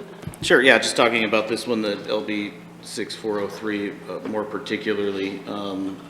Kind of just clarifying question, I know that it might have been answered already, but the way that this reads, it kind of seems like the cleanup efforts would be a little bit more broad than just like a specific building on a property. I know that there are some hot spots in our parks, using it as example, that have conglomerated garbage and those kind of different things that haven't been cleaned up. How does this, I guess, bridge that gap between general park maintenance from employees, general things that CSOs do from time to time, and then actually utilizing these monies to focus on those hot spots for cleanup? And then furthermore, would this be something that could be utilized to, I guess, further monitor those example hotspots? Yeah, I'll take a stab at it, but Jason or Councilor Riker might want to go first, and I'll fill in.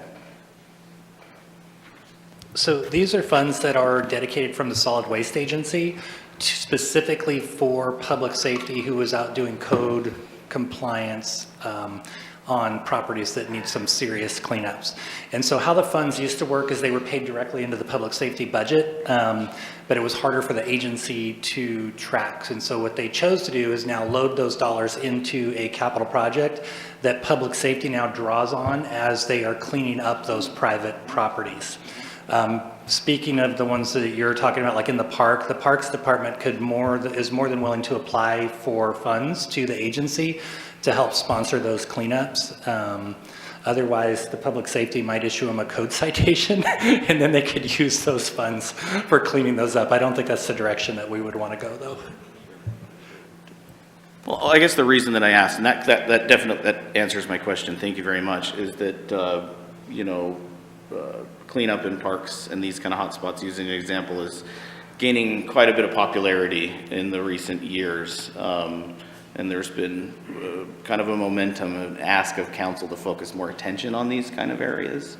So that was kind of me leading into talking about this, if we could focus a little more attention or utilize more resources to try to focus on those kind of things. That's all. Could you give a quick overview of how the solid waste agency works? Jason, thank you. We should let Councilor Riker answer this. So the agency is funded through trash disposal. So the haulers all collect fees at $5 per ton. That money goes to the solid waste agency, who utilizes those funds for solid waste cleanup, for remediation efforts at all of the closed landfills in the area, as well as any major solid waste remediation efforts that need to be completed.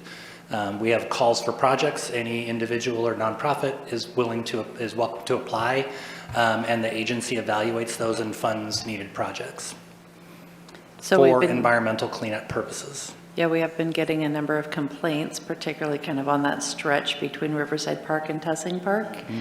Is that who would be responsible for requesting that? The homeowners? So we normally sponsor government agencies and not-for-profits. For example, the City Parks Department could be the lead agency, or Josephine County, or even ODOT, if it all fronts that ODOT right away, might also be able to be that sponsoring agency. But anyone is welcome to apply if somebody was willing to be the lead agency for that cleanup. That's the key. We are reimbursement only. So we would not give them the money to go clean it up. They would clean it up, and then we would reimburse them for their expenses. Okay. Might be something worth looking into, as we've been getting a number of complaints about transient camps and shopping carts and various things. All right, is there a new topic? Rob.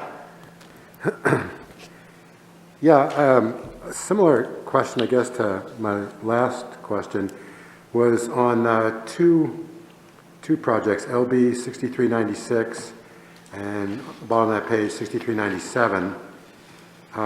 Could you explain again why this is even in the lands and building? Why is it budgeted this way? It seems that these are equipment replacement for public safety. I just don't understand why it's not in that budget. So the lands and buildings, maybe we need to change the title to something other than lands and building, but this is, again, fire equipment replacement, sort of like the technology life cycle.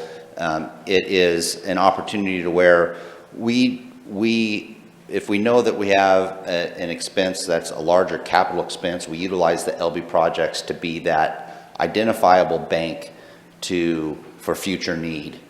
And versus having a number of different funds in different departments or divisions that are like, well, I think we might need this. We're just going to have $50,000 just always in that account. We try to allocate resources in our departments and divisions based on actual expenditures and what we're going to be looking at spending. So we don't have a lot of reserve bank account type of funds in our different divisions and departments. We utilize these LB projects to try and capture those larger capital expenses. Mindy, is that about? Yeah. Joel?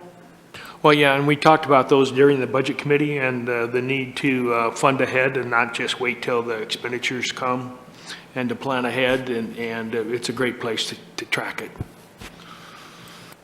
DJ. New topic. New topic. At the very end, we have the land and buildings miscellaneous funds. Could you just touch on those miscellaneous funds and what they're there for and how they get allocated? It's at the end of the squished list. The miscellaneous, I'm trying to track it down here. Miscellaneous projects. So lands and building miscellaneous, you've got miscellaneous projects, SDCs, lodging tax, and and SDC development fees. Are those three you're talking about? Yeah, are those just as simple as those represent the SDCs, lodging tax and development SDCs that have, I don't want to just ask silly questions, I just want to understand. No, that's fine. I just want to understand those a little bit more. So it's at the very end of this single page. On the that has back side, compiled 114. everything. So you'll actually see that in most of the funds. We have it. Can you Sorry, turn we your have mic it on? in, I think the mic's not on. Oh, it is. Okay. You'll see it in water, wastewater as well. So those are the SDC funds that we collect throughout the year. And we have individual funds to track those. And then when there's projects that are identified that qualify for those funds, we will transfer them out into the appropriate projects. Does that? Yeah, that helps. And then, there's some surplus monies there, so is it fair to presume that, so that allocation is on the discretion of your department or somebody else's department, and then those get allocated into I'm just seeing a surplus and I'm not quite understanding that. So it's Parks money. So Parks is the one who determines which projects they have and how much.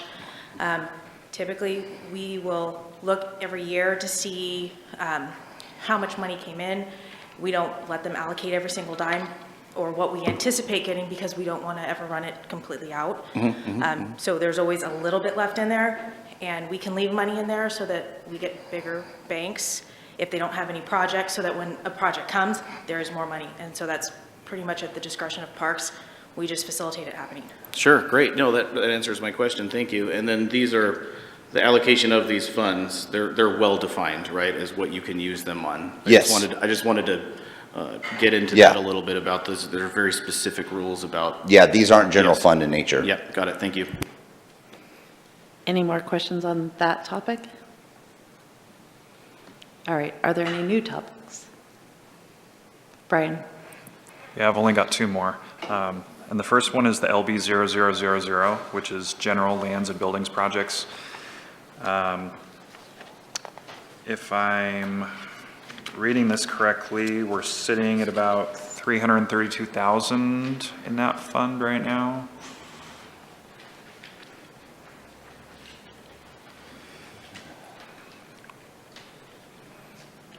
It was the very first Yeah, I'm slide going here. all the way up to it here. It's just taking a while. Lots of slides. There we go. So. Yep. So Yeah, the you're right end- on the dollar amount, yes. Okay, so 332,000 is sitting there right now, and as this fund is currently used, it's just kind of a holding account for projects that are starting and just kind of odds and ends and things that maybe aren't big enough to need their own LB. Is that correct? So, yeah, I guess it's sort of, can you think of it sort of, Mindy, you want to come up? Can you think of it sort of like a contingency fund in a way for LB project funds?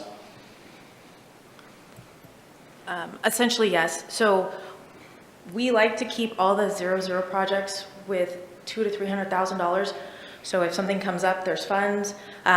Sometimes scopes change. Sometimes, so essentially too, when projects close, if we have a project that has extra money that is not restricted, it'll go back to the 00, which can then, if there's a project that ended up, being a hair short when it went to close, we use the money for that. Okay, great. So It's like a contingency kind of like a fund, but buffer for LB. Yep. Yeah. Okay, great. So I think I brought this up during the budget committee hearings. This is a fund that could be essentially used to hold funds that we haven't allocated yet.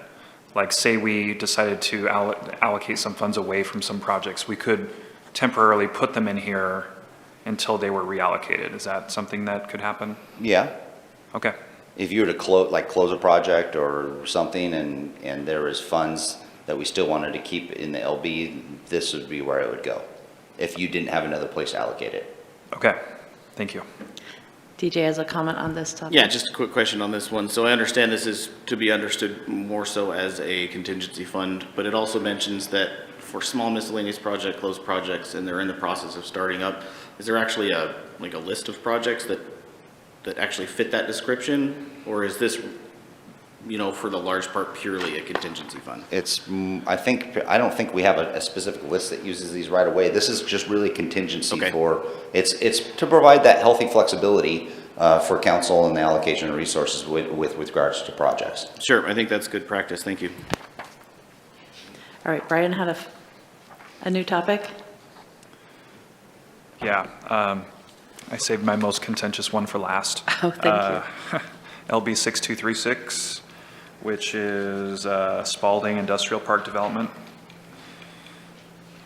And my first question about this is the Bancroft Fund, $500,000. Is that the $500,000 that we just approved in our last business meeting, or was that a different $500,000 for a different Bancroft Fund item? No, that was the $500,000 that was approved, just like it was approved in fiscal year 21. It was approved again in fiscal year 22 in case the Bancroft funding it was needed. It's available. Okay, so I'm still trying to understand how that works. Is that we're setting aside $500,000 into that fund for future use? Is it a loan?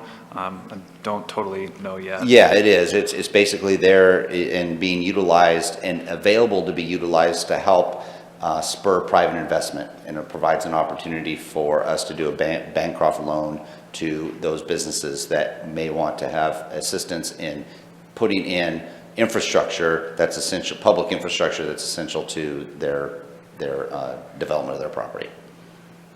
Okay, so it's money that we set aside in order to loan it to a developer?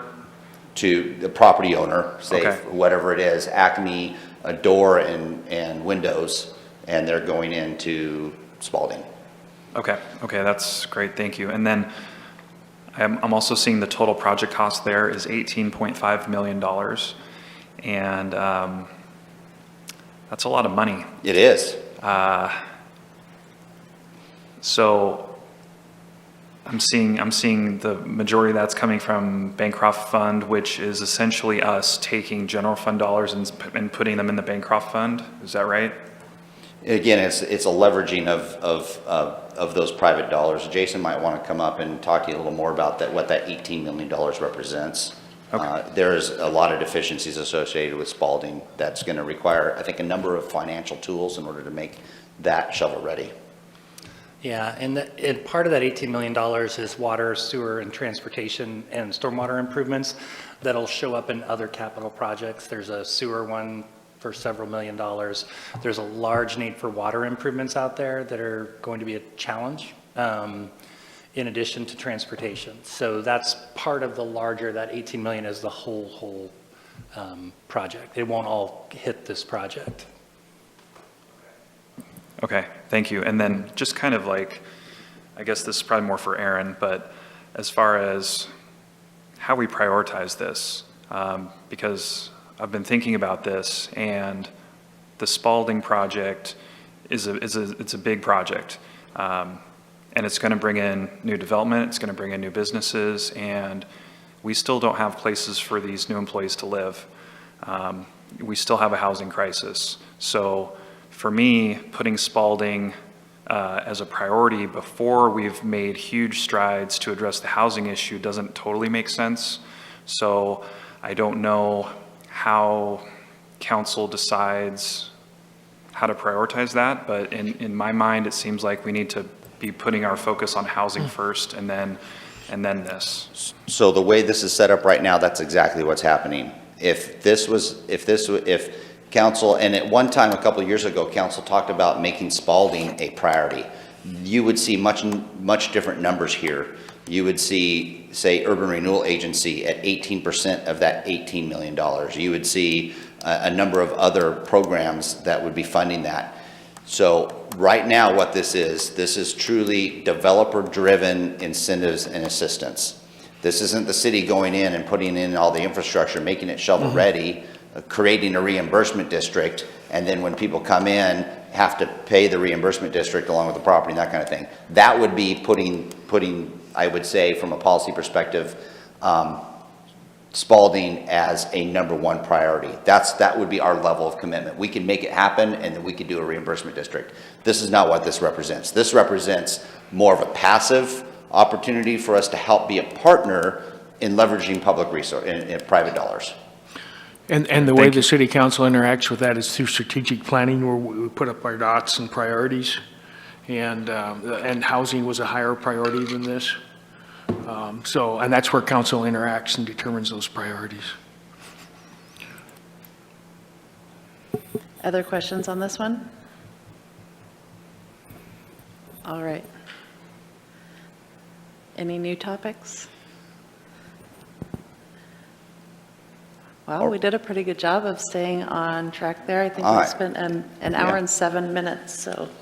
And I've got 1, 2, 3, 4, 5, LB 6315, LB 6370, LB 6398, LB 6403, LB 8580, as some of those that we're going to be bringing back to you at a future workshop to have further discussion.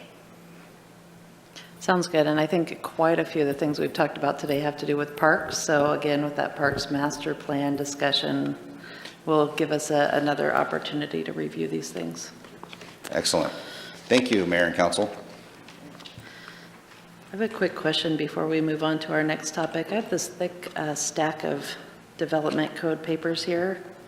What does that go with? Do you guys have that as well? Those are all your updates, aren't they? Those are all the updates for the development code. So if you'd like, you could turn in your development code if you have that, and we will take care of that for you.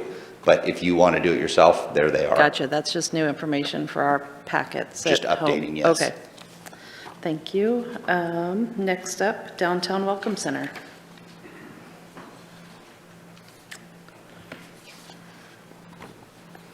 At least I'll pretend like I came up from and walked around. Hey, it's Hey, great to be Aaron. in front of you today, Mayor and Council.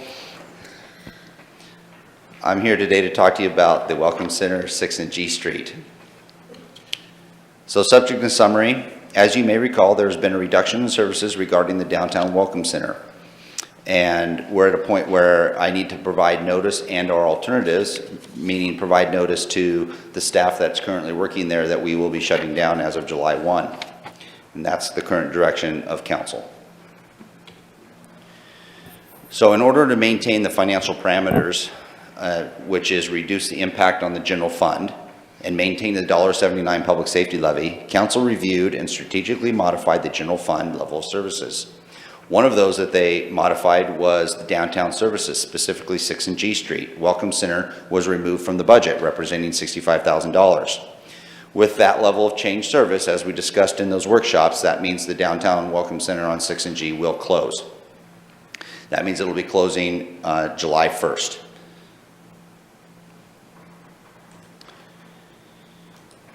Before I close that down and council asks questions, why is it closed down? I wanted to make sure we had this discussion again with you. So your call to action, just wanted to make sure we're clear and get clarity and provide options. Continue with reduction of service as recommended by council. Consider reoccurring or one-time funding sources for continuation of services.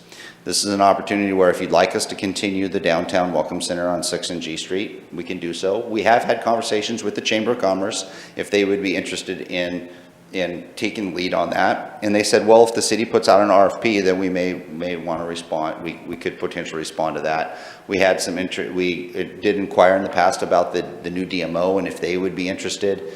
And they're still looking for a space to house themselves, but they've made it clear, along with the recommendation from DMO pros, is that they should focus on destination marketing and not on a welcome center. So they weren't really interested in taking on that as a responsibility, so it wasn't built into the contract. So right now we have some staff that is doing a great job being part of the downtown services, not only having the welcome center, but being that eyes and ears and voice for the city also. This, as recommended by council, this service will stop starting July 1. Although I looked at the budget, tried to give you an option in case you wanted to take a look at this and consider and provide some more time for that consideration. There are 2 bullet points in red here that I would just want to bring to your attention. The 30% lodging tax originally considered for your destination marketing organization, council did reduce to 28%.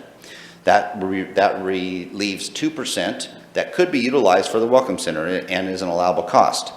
That is a reoccurring revenue, and that would bring in this year, we're guessing around $42,000. The current contract for a year, the amount that it costs for the welcome center is $65,000. There is also on the second bullet, this is non-reoccurring funds, but we do have approximately $50,000 available that was formerly used for the utility assistance program that's in general program ops. And you could utilize some or all of those funds also to help with the welcome center if you want to maintain any operation of the welcome center. And so I just wanted to bring those 2 options to your attention also, but I'm just looking and want to confirm council's direction so I know whether or not I need to provide notice, and not only to the staff that's there, but also to the public that July 1 that'll be shutting down. Or if you'd like to consider another option, I'll bring that to the table for your discussion. And Mayor, I turn it over to you. Aaron, have you put out an RFP for running the welcome center at the chamber's request? No, that would be something that I would need direction from council on. Okay. I mean, I personally don't feel at all that this council has given the direction of closing the downtown welcome center, and that we've had a number of conversations about how to keep it open. So let's see, council, what your thoughts are. Rob and then DJ. Yeah, Sarah, I would agree that if anything, I think that it was pretty clear that the direction this council gave was that we did want to see the welcome center stay open. I also remember, if I'm not mistaken, that the way we left it was that Aaron was going to reach out to the chamber and see what their requirements would be to possibly run that for us. And I think that's pretty clear, actually. I think that's the way we left it. If in fact the chamber needed or wanted it to be more specific and in writing as an RFP, I kind of wish that we had heard that a little bit a month or 2 ago, because that is the direction that we gave, that we wanted to potentially reach out to them, see what they needed, and we never heard back. So at this point, they're not closed yet, so that's a good thing. I don't think that the council in any way, shape, or form wanted to close it. I know that when we talked about one of the reasons that we talked about deciding on the 28% for the DMO was potentially for something like this. There was several projects, and I know that I personally, and probably other councilors did too, mentioned that we still haven't worked out, funding for the Welcome Center necessarily. So I would like to make it really clear that I think it's really important that it stays open. It's possible that that 2% could be used for that, and it really would have been nice to either have something in writing back and forth between the city, us, and the chamber, because we would be making a more informed decision today if we'd had that. That's all I have to say. It's been approximately a month since I spoke with Josie Malloy at the chamber, and at that time she knew that we were interested in asking the chamber to run it, but she didn't know what the parameters of the ask was. So that's when she requested the RFP. She wanted to know, how many hours they were expected to be open, do we want them on Saturdays, who pays the electricity bill, that sort of thing. So she just requested to formalize the process. DJ? So the budget reduction conversation that we had, that $65,000, did we remove that from the budget? Yes. Yeah, okay, so that's what that was. That the allocation of those funds was to promote and keep the downtown Welcome Center operating. So from that perspective, council did make a decision that we wanted to save the money, but we were also interested in exploring other opportunities to maintain that facility. So I think we're all correct here, and I'm glad we're having this conversation. And that email that Josie gave out was to all of mayor council, and she did make it pretty clear about the things that the chamber would need to make this consideration. So I was aware of it. I think everybody else should be aware of it if they read that email. So I think it's prudent to continue to explore other opportunities to keep that welcome center open. Probably that primary communication, maybe that RFP process would be wise. That takes a certain amount of time to do. So I think in that regards, using maybe one-time or non-recurring funds to get us to that point to make the decision of, are we going to fund it or is somebody else interested in funding it, would be a good option. That being said, having some official council direction to pursue that RFP would also be a good idea because that's council's purview. So there's my opinion. Along with the RFP, council could also decide that no, we want to do it. We want to have control over the welcome center without going through a contract, and we could continue to maintain the service internally also. Valerie. Where's my button on? Okay. Yeah, I'm actually surprised. This is another example of what happens in budgeting sometimes when you don't understand completely the consequences of what you're doing at the moment. It happens almost every budget session that all of a sudden something goes away that you go, I don't remember making that decision. And I think this is exactly where I am on this one, because we have had the discussion. I would agree that the consensus of the was to keep it open in some fashion. I agree that we did, and I do know you asked the Chamber of Commerce, and Josie did send out to all of us that email that said we need more information before we can make that decision. It's just, I think what's today, June 21st, and July 1st is kind of like, I'm kind of sitting here going, really? And nothing was done between that and now, which we've got 2 weeks to figure out. To me, that's kind of a scramble that I didn't think really needed to be there, which kind of brings me up as to when was Recreation Northwest also closing, because I know that is also coming up at 8, and that's something that we'll have to take some sort of council action. So I guess I am saying I would like to have that information a little bit earlier than later, because it puts us kind of in an awkward situation.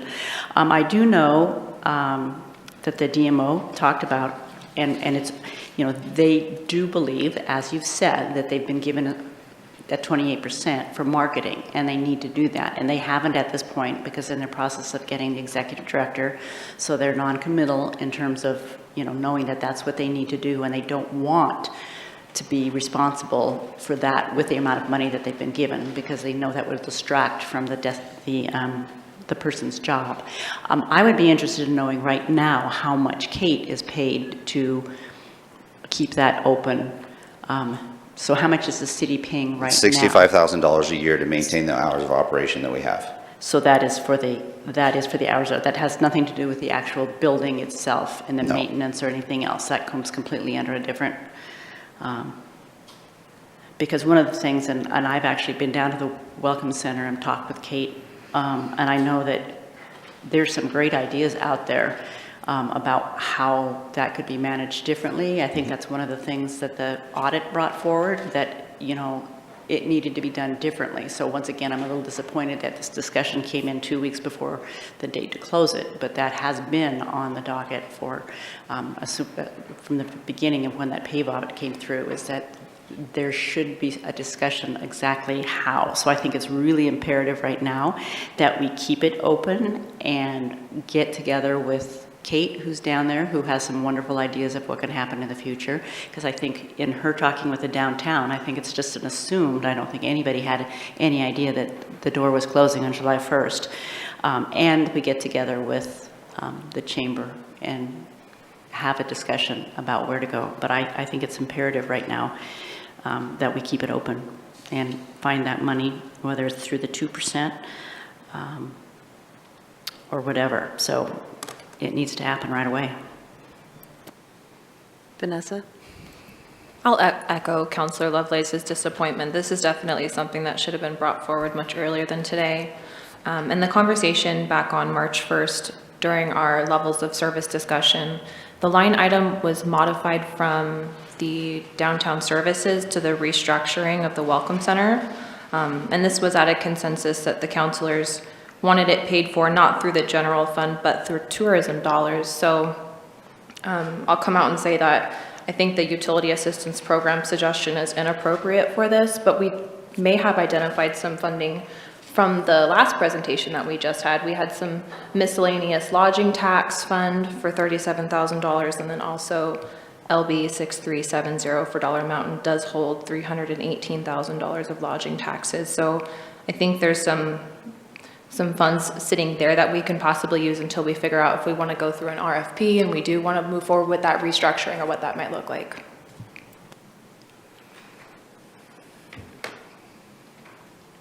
Brian, then Rob.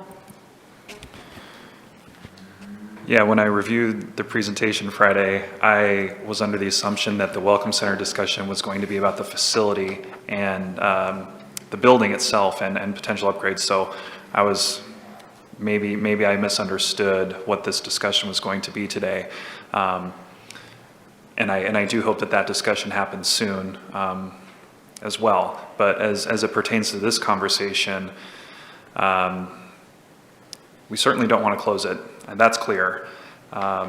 Whether we find money to continue the existing contract, whether we do an RFP and potentially have the chamber run it, whether we talk to the DMO and see if they're interested, which that could be a good option. I know that building down there has an office that is used quote unquote for a police substation.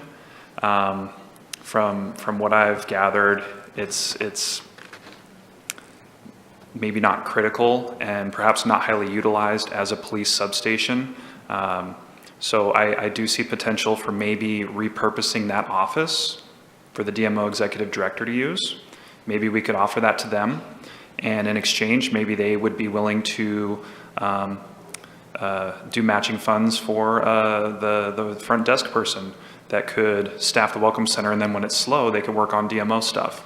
So it sounds like there's a few different options here, and I know right now we're just trying to patch the hole in the ship until we can get to dock. But I think that we have a few good options to fund it. So I would agree that I wouldn't be in favor of using the utility assistance program dollars as a patch. But those sources that Councilor Auger identified would be worth considering. So I want to be clear, those aren't no longer utility assistant program dollars. We have utility assistant programs set up in a different fund. This is leftover general fund dollars that are just general fund allocated dollars that can go anywhere. They're not utility assistant dollars.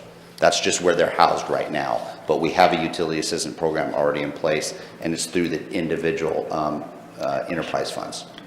So are those funds for the old funds for the utility assistance program? Are those Yes, it's in the old system. We used to do it through general fund. We don't do it anymore through general fund. We do it through the enterprise funds, actually. So this is just general fund dollars. So are those funds sitting in like LB 0000? No, they're sitting in general program ops right now. That was just a line item under general program ops, which is what we used to originally fund the utility assistance program. These are not utilized resources for that anymore because we set it up differently for fiscal year 22. So taking funds from this old fund has no bearing or effect on the utility assistance program? Has zero. Thank you. All right, we have kind of a buildup of people here. Rob, then Joel, then Valerie, then DJ.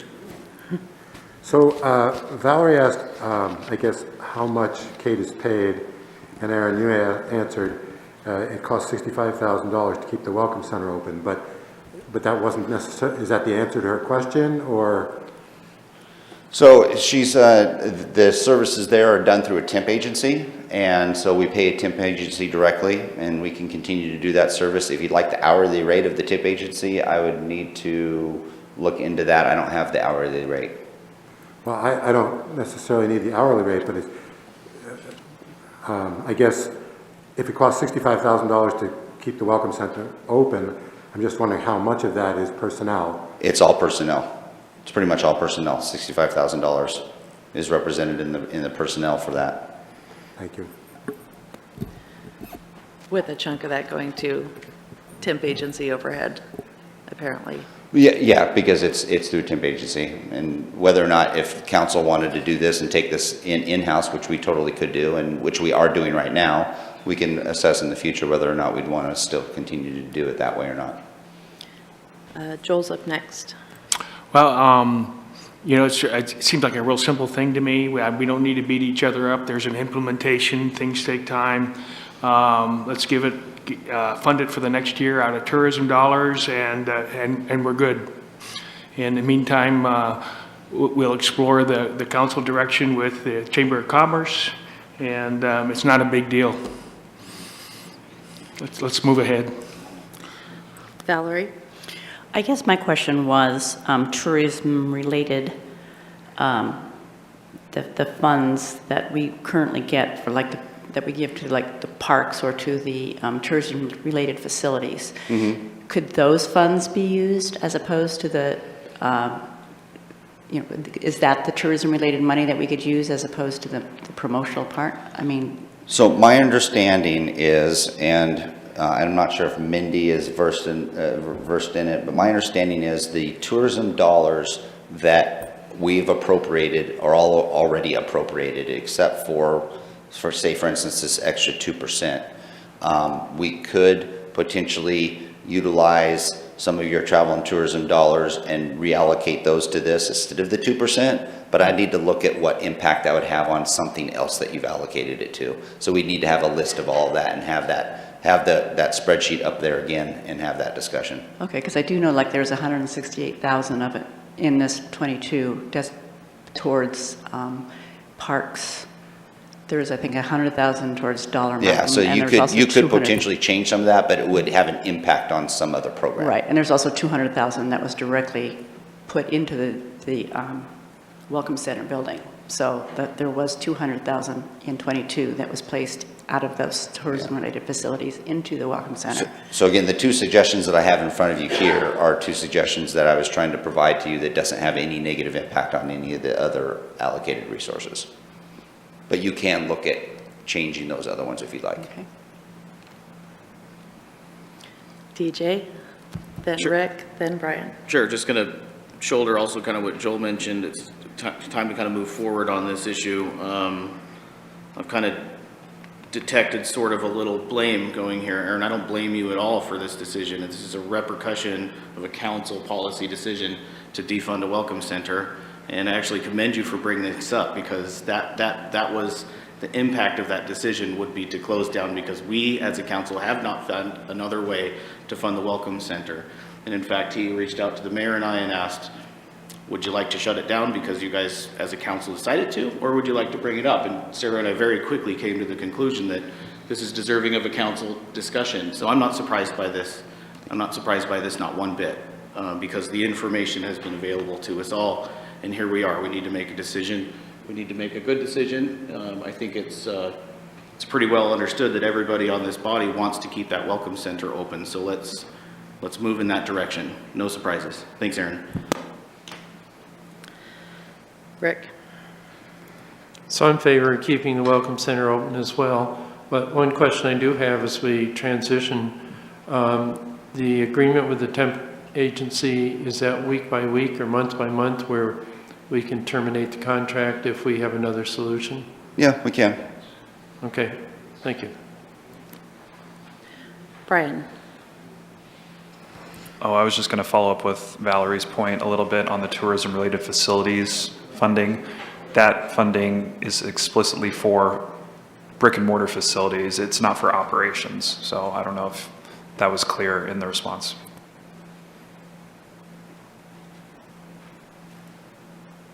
Valerie? I thought this discussion was going to be about the remodeling of the Welcome Center. I mean, that's how I kind of went into thinking until I saw what came through, because and once again, I did not have on my radar that it was closing July 1st at all. So I went into this weekend thinking that we were going to be discussing the remodeling of the Welcome Center and what we were going to be doing with it. So I still think that's an important part of this discussion as well. Definitely. Mm-hmm. All right. So at this point, do you need council support to use the tourism dollars? What do you need? Well, if council would like, we can immediately, right away, keep things as status quo, and we can utilize some of the general program ops. It's just general fund dollars that's there, and it's not allocated for any specific purpose. That would provide us almost a full year of operations, but it would at least provide us 9 months of determining what you want to do from in the long term with this program. Yes, that would be my recommendation. Rob? Well, it's, I'm probably not in favor of using, I am in favor, of course, keeping the Welcome Center open. I don't think I'm in favor of using the 2% of the tourism dollars, because in a certain sense, that is, and this we may, use it up on day one of the budget year, but that is our contingency fund for kind of all things tourism, whether that's having to fund art along the road, whether that's having to do something differently next year with Back to the 50s or whatever, we don't know, but that's kind of our contingency fund for the unexpected. I don't feel great about using that up from the first day of the budget year. But it's also clear that we have lots of options here, and as we go through just about any of these processes, there are lots of options. And I appreciate the options that Vanessa presented, and it would seem as though that we have, and even though it's kind of a strange segue, the unused utility assistance program money, even though again that's kind of weird to me. But I think we have a lot of options. I would rather not use what I would look at as our contingency fund for tourism the very first day of the year. So I'd like to find a different option out of one of the ones potentially that Vanessa presented. Agreed. DJ? I'm going to agree with you, Rob. I'd like to keep that 2% aside from the reasons you mentioned. I think that's kind of the spirit why we decided to reserve those funds, and it's actually looking like we're going to have a fine opportunity to do so here later this year. This general program operation, $50,000, has actually come to council many times over the years because this money's been sitting there, and we've ran into a couple occasions where we just might need a one-time non-recurring fund, but there it sits. So I'm not sure where exactly I stand on where to find those monies, but I sure would like to protect that 2% contingency from the TLT dollars. Brian? Could I request Councilor Auger to explain her ideas again? Yeah, the first is reallocating from LB 6370 Dollar Mountain. I'm showing that that account holds about $318,000 of lodging taxes. And then on that small font list on the backside, those LB miscellaneous funds, there is a lodging tax miscellaneous project that holds about $37,000. All right, well, it sounds like maybe we need to give staff a minute to review this and put it on next week's workshop for a decision on the funding stream, but definitely strong interest in keeping that Welcome Center open. Does that sound reasonable? Yeah, that's fine. We'll keep it running, and then you could determine which of the potential allocations of current transient room tax dollars you'd like to take a look at to fund this for the next year. We could definitely do that. Okay, I think that sounds good. I think, yeah, Rob. So are we going to need to have a special meeting to take a vote on that? I believe the city attorney affirmed last week that we can vote during regular workshops. So are we going to post that then for public comment, or? We could do that, sure. Looks like we already have a special meeting designated for something. I'm not exactly sure which topic, but we could add that to the discussion. But I was taken aback by this whole thing, because I know that I personally have brought up a number of times that when the council made the decision to go with the DMO, first of all, there were other things that John Bowen's agency did for us, in terms of planning events and running the Downtown Welcome Center and other downtown services, and there was zero plan made for what would happen to any of those things. And then when the budget came up, I remember having the discussion about taking the Downtown Welcome Center funding out of the general fund, but replacing it and moving it over into the tourism funding or something along those lines. So I think the July 1st deadline was a surprise that none of us were familiar with, and unfortunately now we just have to take it from here and fund it some other way. But I've always felt that this council was supportive of keeping the Downtown Welcome Center open, and I know we've had other discussions about that, so let's make it happen. DJ? Just speaking about funding sources for this to kind of get us forward, what about the savings that the city experienced from the lapse between John Bowen to the DMO? You know, I know that we saved a substantial amount of money because we didn't have that contract any longer. Would that be a viable use of that money? That could potentially be, sure, yeah. I don't know what that amount is, but. I think just deserving of the conversation next week, yeah, considering that. Absolutely. I'd like to see where all the tourism fund dollars are going again, because I'm surprised to hear that they've all been allocated, including these leftovers. Sure. All right. Next up, agenda review. So our next meeting is next Monday, and which of these items are designated for a special meeting? Is that the consent calendar? Yes, the consent calendar would be the special meeting, the 3 items on consent. Okay. So we're going to add to that the Welcome Center council action, Funding. Welcome Center funding. Funding, yeah. All right, so we also have, okay, we've got body cam policy on there now. Somebody's added that. All right, so we have body cam policy, SDC affordable housing and construction excise tax, Warren Building renovation grant. That's the Vice Brewing location. Yes? Okay. That those are all on the workshop. And then a special meeting that would include the Downtown Welcome Center funding, consent calendar for several items that didn't make it onto a Wednesday evening business meeting previously that we're trying to wrap up before the end of the fiscal year, a resolution that would be an agreement with ODOT Transit Services, a resolution for Josephine County Transit intergovernmental agreement, and a resolution amending the comprehensive fee schedule. DJ? Yeah, about the workshop, the second item there, the SDC affordable housing and construction excise tax conversation. I think getting Doug Walker here to just participate in that conversation would be wise.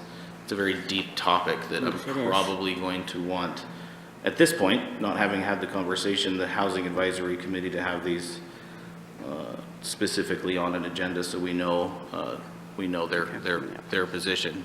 But I think we can certainly have a beneficial conversation next week about it. All right, then we're not going to have a workshop, the meeting on July 6th in observance of the holiday. And then we will have a July 7th business meeting with a public hearing to consider an ordinance for the Woodbrook Drive Reimbursement District, an ordinance regarding the Newman United Methodist Church property line vacation, an ordinance for the water treatment plant property line vacation, ordinance to consider the Ward Warren property line vacation, council action item, a resolution on affordable housing SDC system development charge waiver program.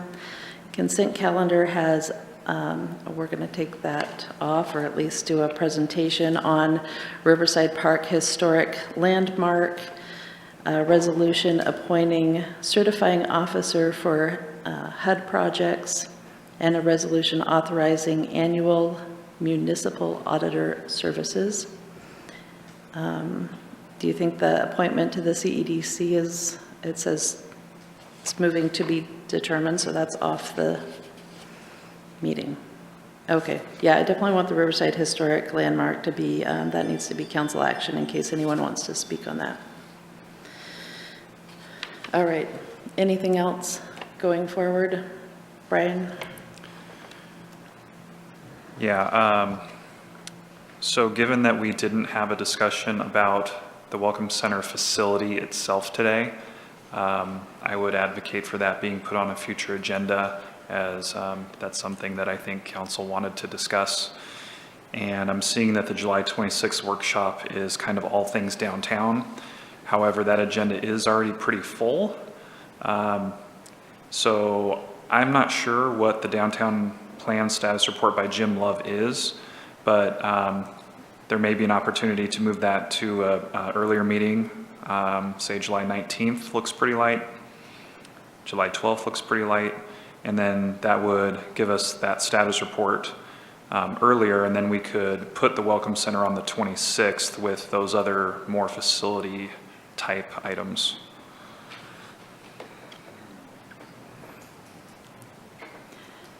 All right. Jim can only come on the 26th. If we'd like, we can try to schedule the Welcome Center on those other days,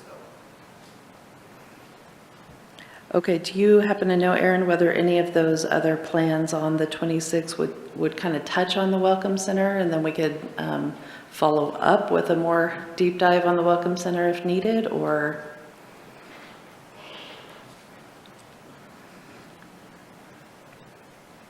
And there's the potential that they can all touch on the Welcome Center, but I hear, what I'm hearing is a specific called out Welcome Center discussion, so. I agree. I'm just not sure if it needs to go first, but I have it on my list here. Brian, we can talk about it maybe at one of the planning meetings with DJ and Aaron and get it on the list somewhere.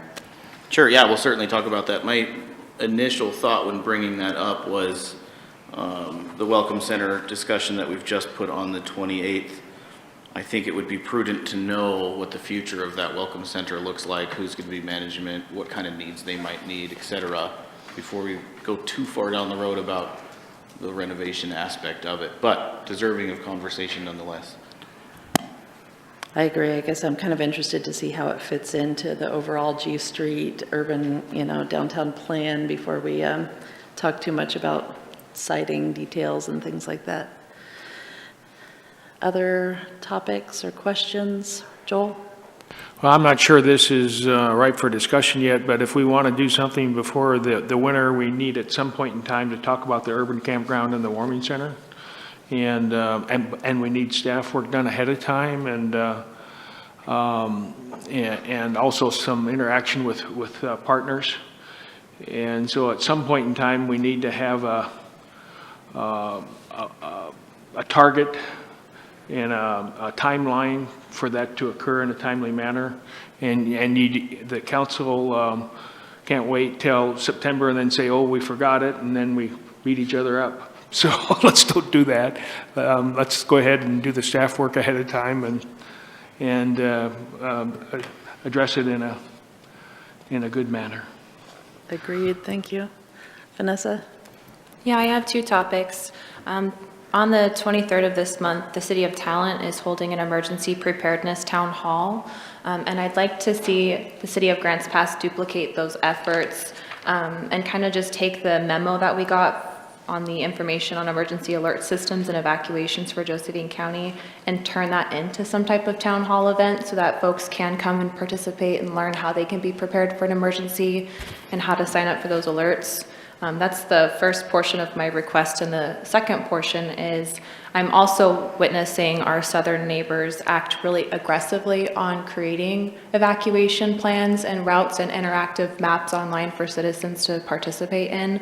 The cities of Talent, Ashland, Phoenix, and Medford are all acting really aggressively on that front. And within the memo, under evacuations and evacuation routes, Emily had notated that preliminary approval of the concept for evacuations was given, but no final approval of any funding has occurred to date. So I'd like us to explore potentially funding that and seeing what that might look like.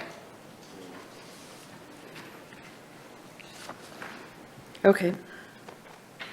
So you're just suggesting building on the August 2 discussion with that? I'd like us to keep that August 2nd workshop in place.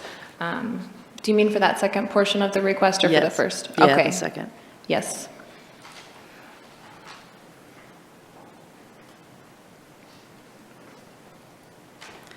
Aaron, what are your thoughts about emergency preparedness town hall? Is that something you want council direction or? Well, if there's consensus from council that they'd like to have that, then we'd be more than happy to establish one of those.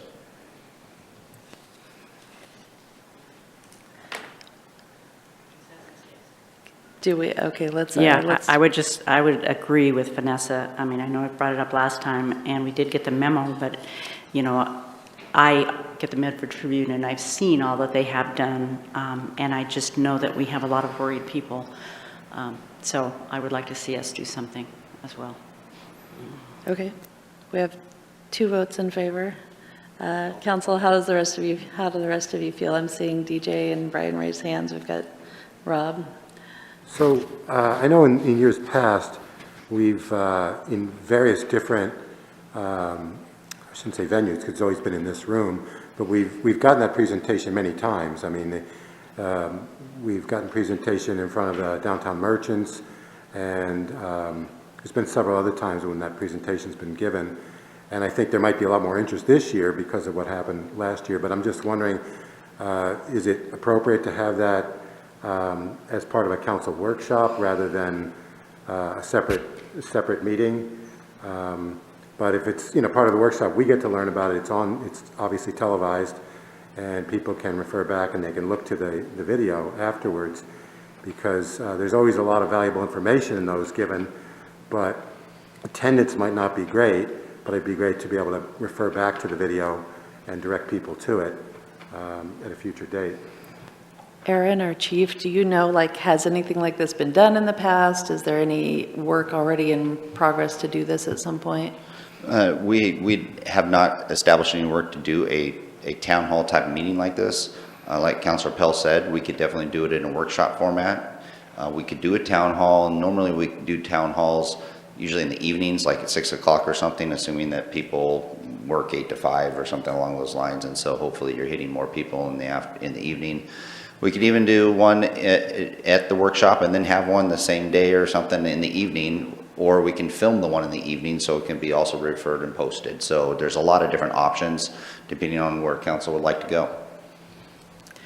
I guess personally, I see it as an opportunity to be kind of hands-on and have some experts available and maps to hand out, or, you know, different swag items, whatever, informational. Is that what you were thinking, that it could be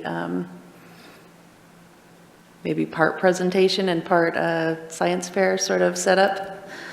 Yeah, sure. I actually hadn't thought about it from that angle, but we do have, I believe, 20,000 of those emergency preparedness handbooks to be passing out. So we do have a lot of those to give out to folks. But I think the real spirit of this is that, like Aaron said, it would be after work hours. And I would like to see this have a remote participation option as well. I would like it to be recorded so that folks can revert back to it. And even if it was also, you know, hybrid, in-person and remote, if we did have a table for things, for paperwork and stuff for people to take home, I think that would be great, definitely. Are you going to the event in Talent? I will be participating remotely. It's on Zoom. Okay, so it's not a hands-on event. It's not. Okay.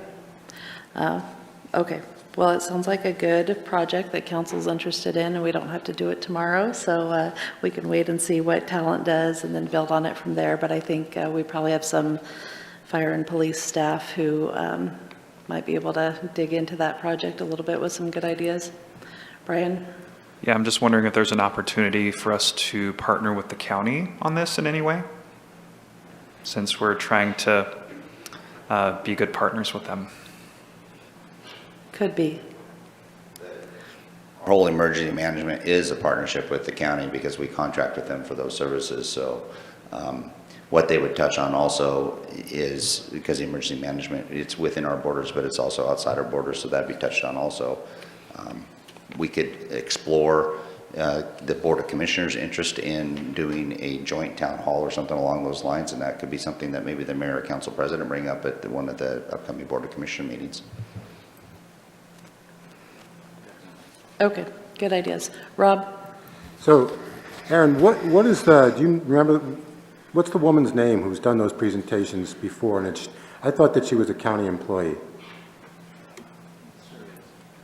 Yeah, she is a county employee, and she's actually moved on now, so Emily is her interim right now, but they are county employees, and we just contract with the county for the emergency management services. All right, any new ideas? Joel? So when fire, of course, everything is interagency, and there's federal, state, and local that are part of that. And a lot of times, well, what they've been doing now at all levels, I would assume, including the local level, the chief would know better than I do, they do what they call sandbox exercises, because it depends on where the fire is and what happens, and you go through and you simulate the whole incident. And you do that with your partners. And so that the communication, I mean, you got your whole team there and you go through it, and it works really well. The Forest Service, the federal agencies, they depend entirely upon the sheriff for evacuation. So like in wildlands, we just contact the sheriff and say, do your thing. And they handle the whole thing for us. I think there are some community tabletop exercises that are ongoing. It looks like the chief wants to come forward. Yeah, it's probably a good opportunity to share with you all that we're actually doing one right now. We're doing our annual active assailant exercise. It's at Redwood Elementary. We're doing it with our partners, Fire and Mercy Flights, and we actually brought in a helicopter over the last couple of hours, and we'll do that for the next couple of days as we practice an active assailant event here. So hopefully this never happens, and we'll be as prepared as possible. Thank you. Lots of stuff going on all the time. All right. That brings us to the end of our list of items for today. Is there a motion to adjourn? DJ? I move to close the workshop and enter executive session. All right, second? Come on. Valerie. Valerie with the second. All in favor of adjourning to executive session? Aye. Any opposed? All right, we are adjourning to executive session to discuss real property